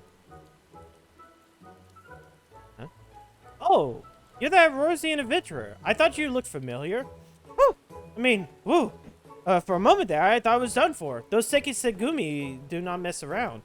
I'll cut first and ask question later, you know? No romance in the hearts. They wouldn't understand. Ah, so it's not just crimes, but big, incredible crimes you want to know about. Incidents like, incidents alike which send ripples through time and space, through fate and destiny. It was 5 years ago, and maybe it was last week. I'm not so good with time lately. Anyways, there I was, walking Uldal's bustling streets, when the seas part and my eyes met those of a maiden most fair, and she stole my heart. It was like 2 grains of sand in the desert looking at each other, and one of those grains knowing what it was destined to spend the rest of its life with the other grain, because she had the whole sultry scribe thing that made him so...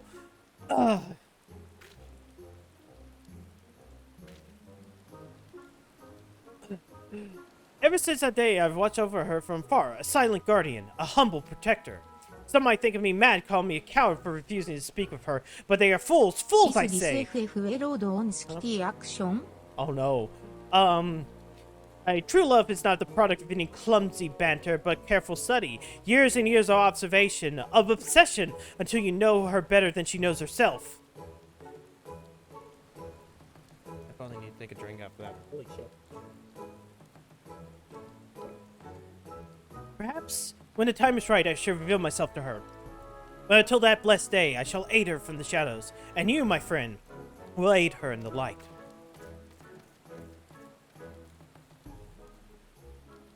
What?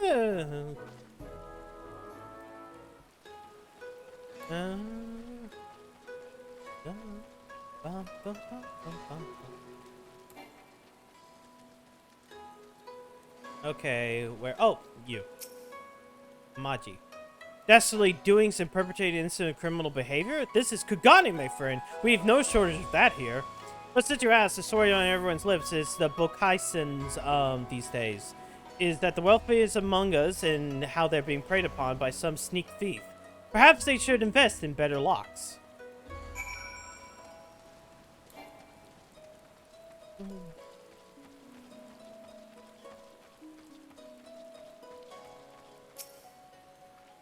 Ah, there you are. Learning anything interesting?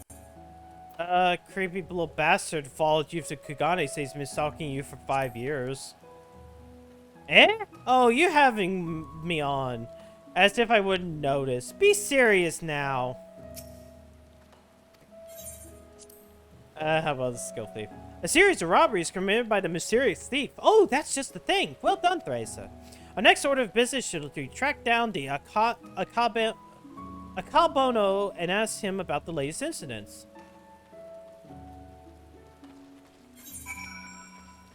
Akebono. There we go. And sometimes my head goes fuck.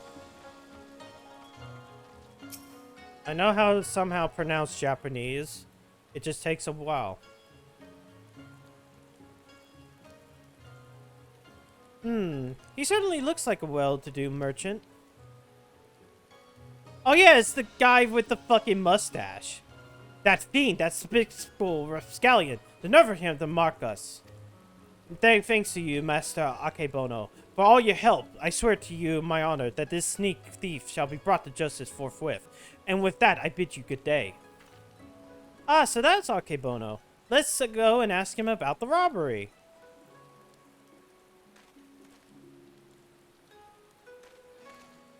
Mustache. Ah! Ah! Oh no. The Lalafell's in the back. Forgive me, my lady. In my haste, I did not see you. Are you alright? Shall I summon a healer? Don't worry, I've taken bigger knocks to the noggin than that. Hey, aren't you one of the Sim Samurai, are you?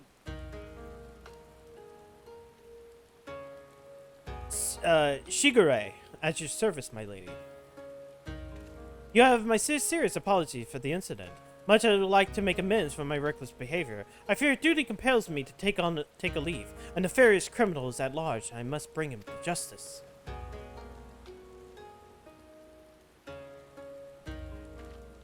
Oh, that was all we needed. Competition! Well, I'm sure Inspector Hildebrand and his faithful assistants won't lose to the likes of him. The merchant must know something important for Shigure to run off like that. Let's go find out what it is.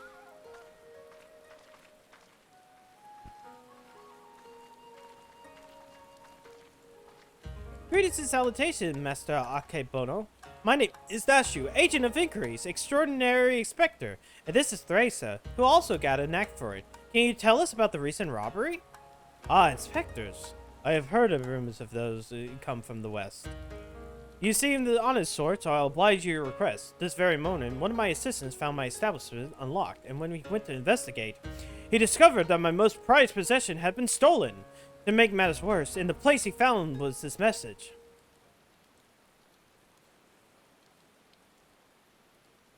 You have just been robbed by the Kugane Wolf Burglar. Wolf Burglar?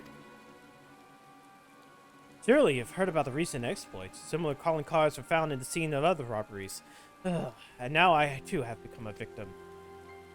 A series of robberies committed by a thief with a calling card? Oh, there's no way Inspector Hildebrand is going to be able to resist the lure of this case.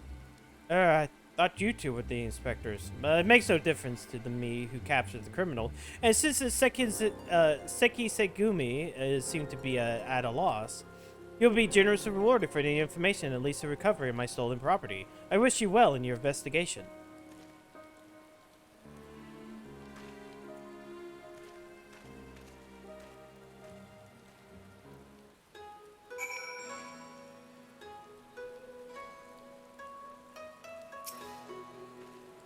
All we gotta do now is just stick with this case and we'll be reunited with Inspector Hildebrand. I just know it. Call it my, keen inspector's assistant sense. Anyways, I'm gonna try to learn more about the other robberies. If you learn anything interesting, come by and find me. And this was the only quest in this series in 4.1. Nashu Makara is on the case. Look out, Mr. Wolf Burglar. Your days of wolf burglaring are numbered. Because Inspector Hildebrand, huh? Is that a great sword? Inspector Hildebrand, hey, Inspector, stop messing around and join us.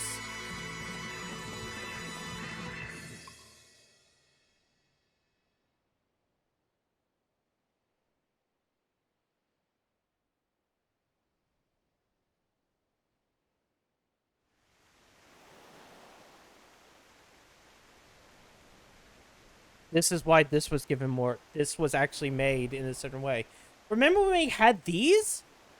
But we didn't have it in the Heavensward ones? That's the reason, like, the Heavensward ones were made, like, very fast.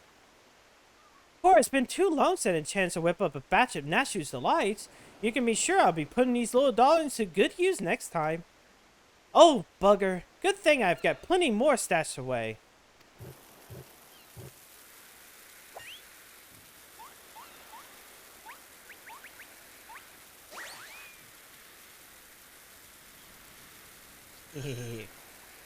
Yoshi, please what the kids call honey. Yo! Hey, Godbert.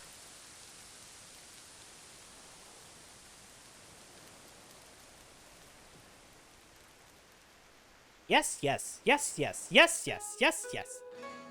Anyways, that's where we're going to stop. We're going to stop there. One quest, but we have like 8 more quests. So.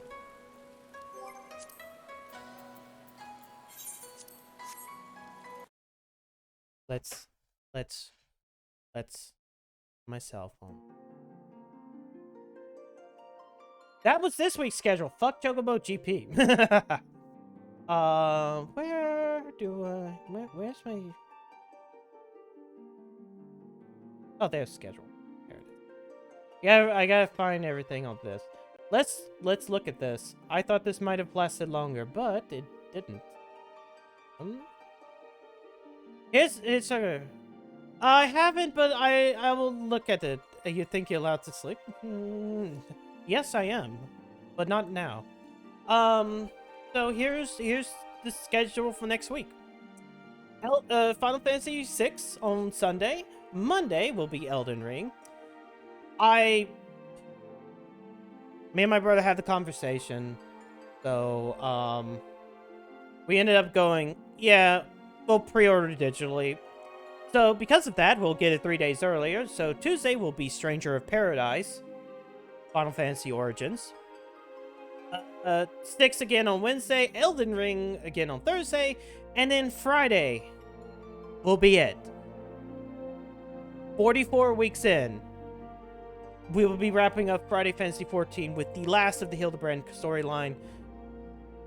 I mean, Final Fantasy will still continue, or Final Fantasy XIV will still continue in the form of a patch drops, I do content from that patch. But, Stranger of Paradise is on... Hold on, I'll show this. Stranger of Paradise officially releases on, a Friday. But number one, there's the demo. Where is it? Hold on. I'm trying to find it. Here we go. Yeah, here we go. But because of and you can see it. Oh wait, you can't see it. Hold on. I'm gonna have to go back to the standard screen. Here you go. Right next to me, the Square Enix release date thing, it says the 15th because if you pre-order digitally, you get early access 3 days earlier. Oh yeah, no, the Stranger of Paradise demo is available, and it's the first 3 levels of the game. So, like, even if there wasn't this, I might have done the demo at that point. But yeah. Great plays on... Look, I'm gonna look. But first, I'm going to look and make that decision. So, that's next week's schedule. Man, It's been almost a year since we did like started this Friday Fantasy 14 thing. Okay, I'm gonna hit this right button, and then I'm going to look at who I am following, who is on. We did Callie, we didn't, no, we did Sigrid and Bird. Well, we haven't done Sigrid and, we did Sigrid and Bird last week, I think. No, I didn't meant last Friday.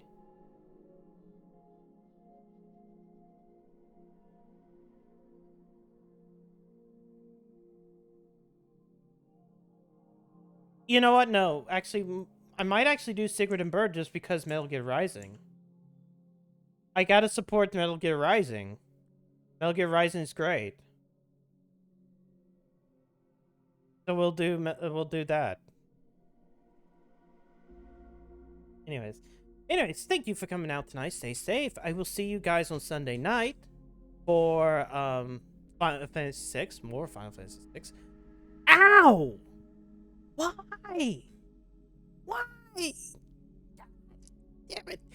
I was gonna say have a good night and a great weekend, but now I regret that. Thank you, TK. I regret even giving you that.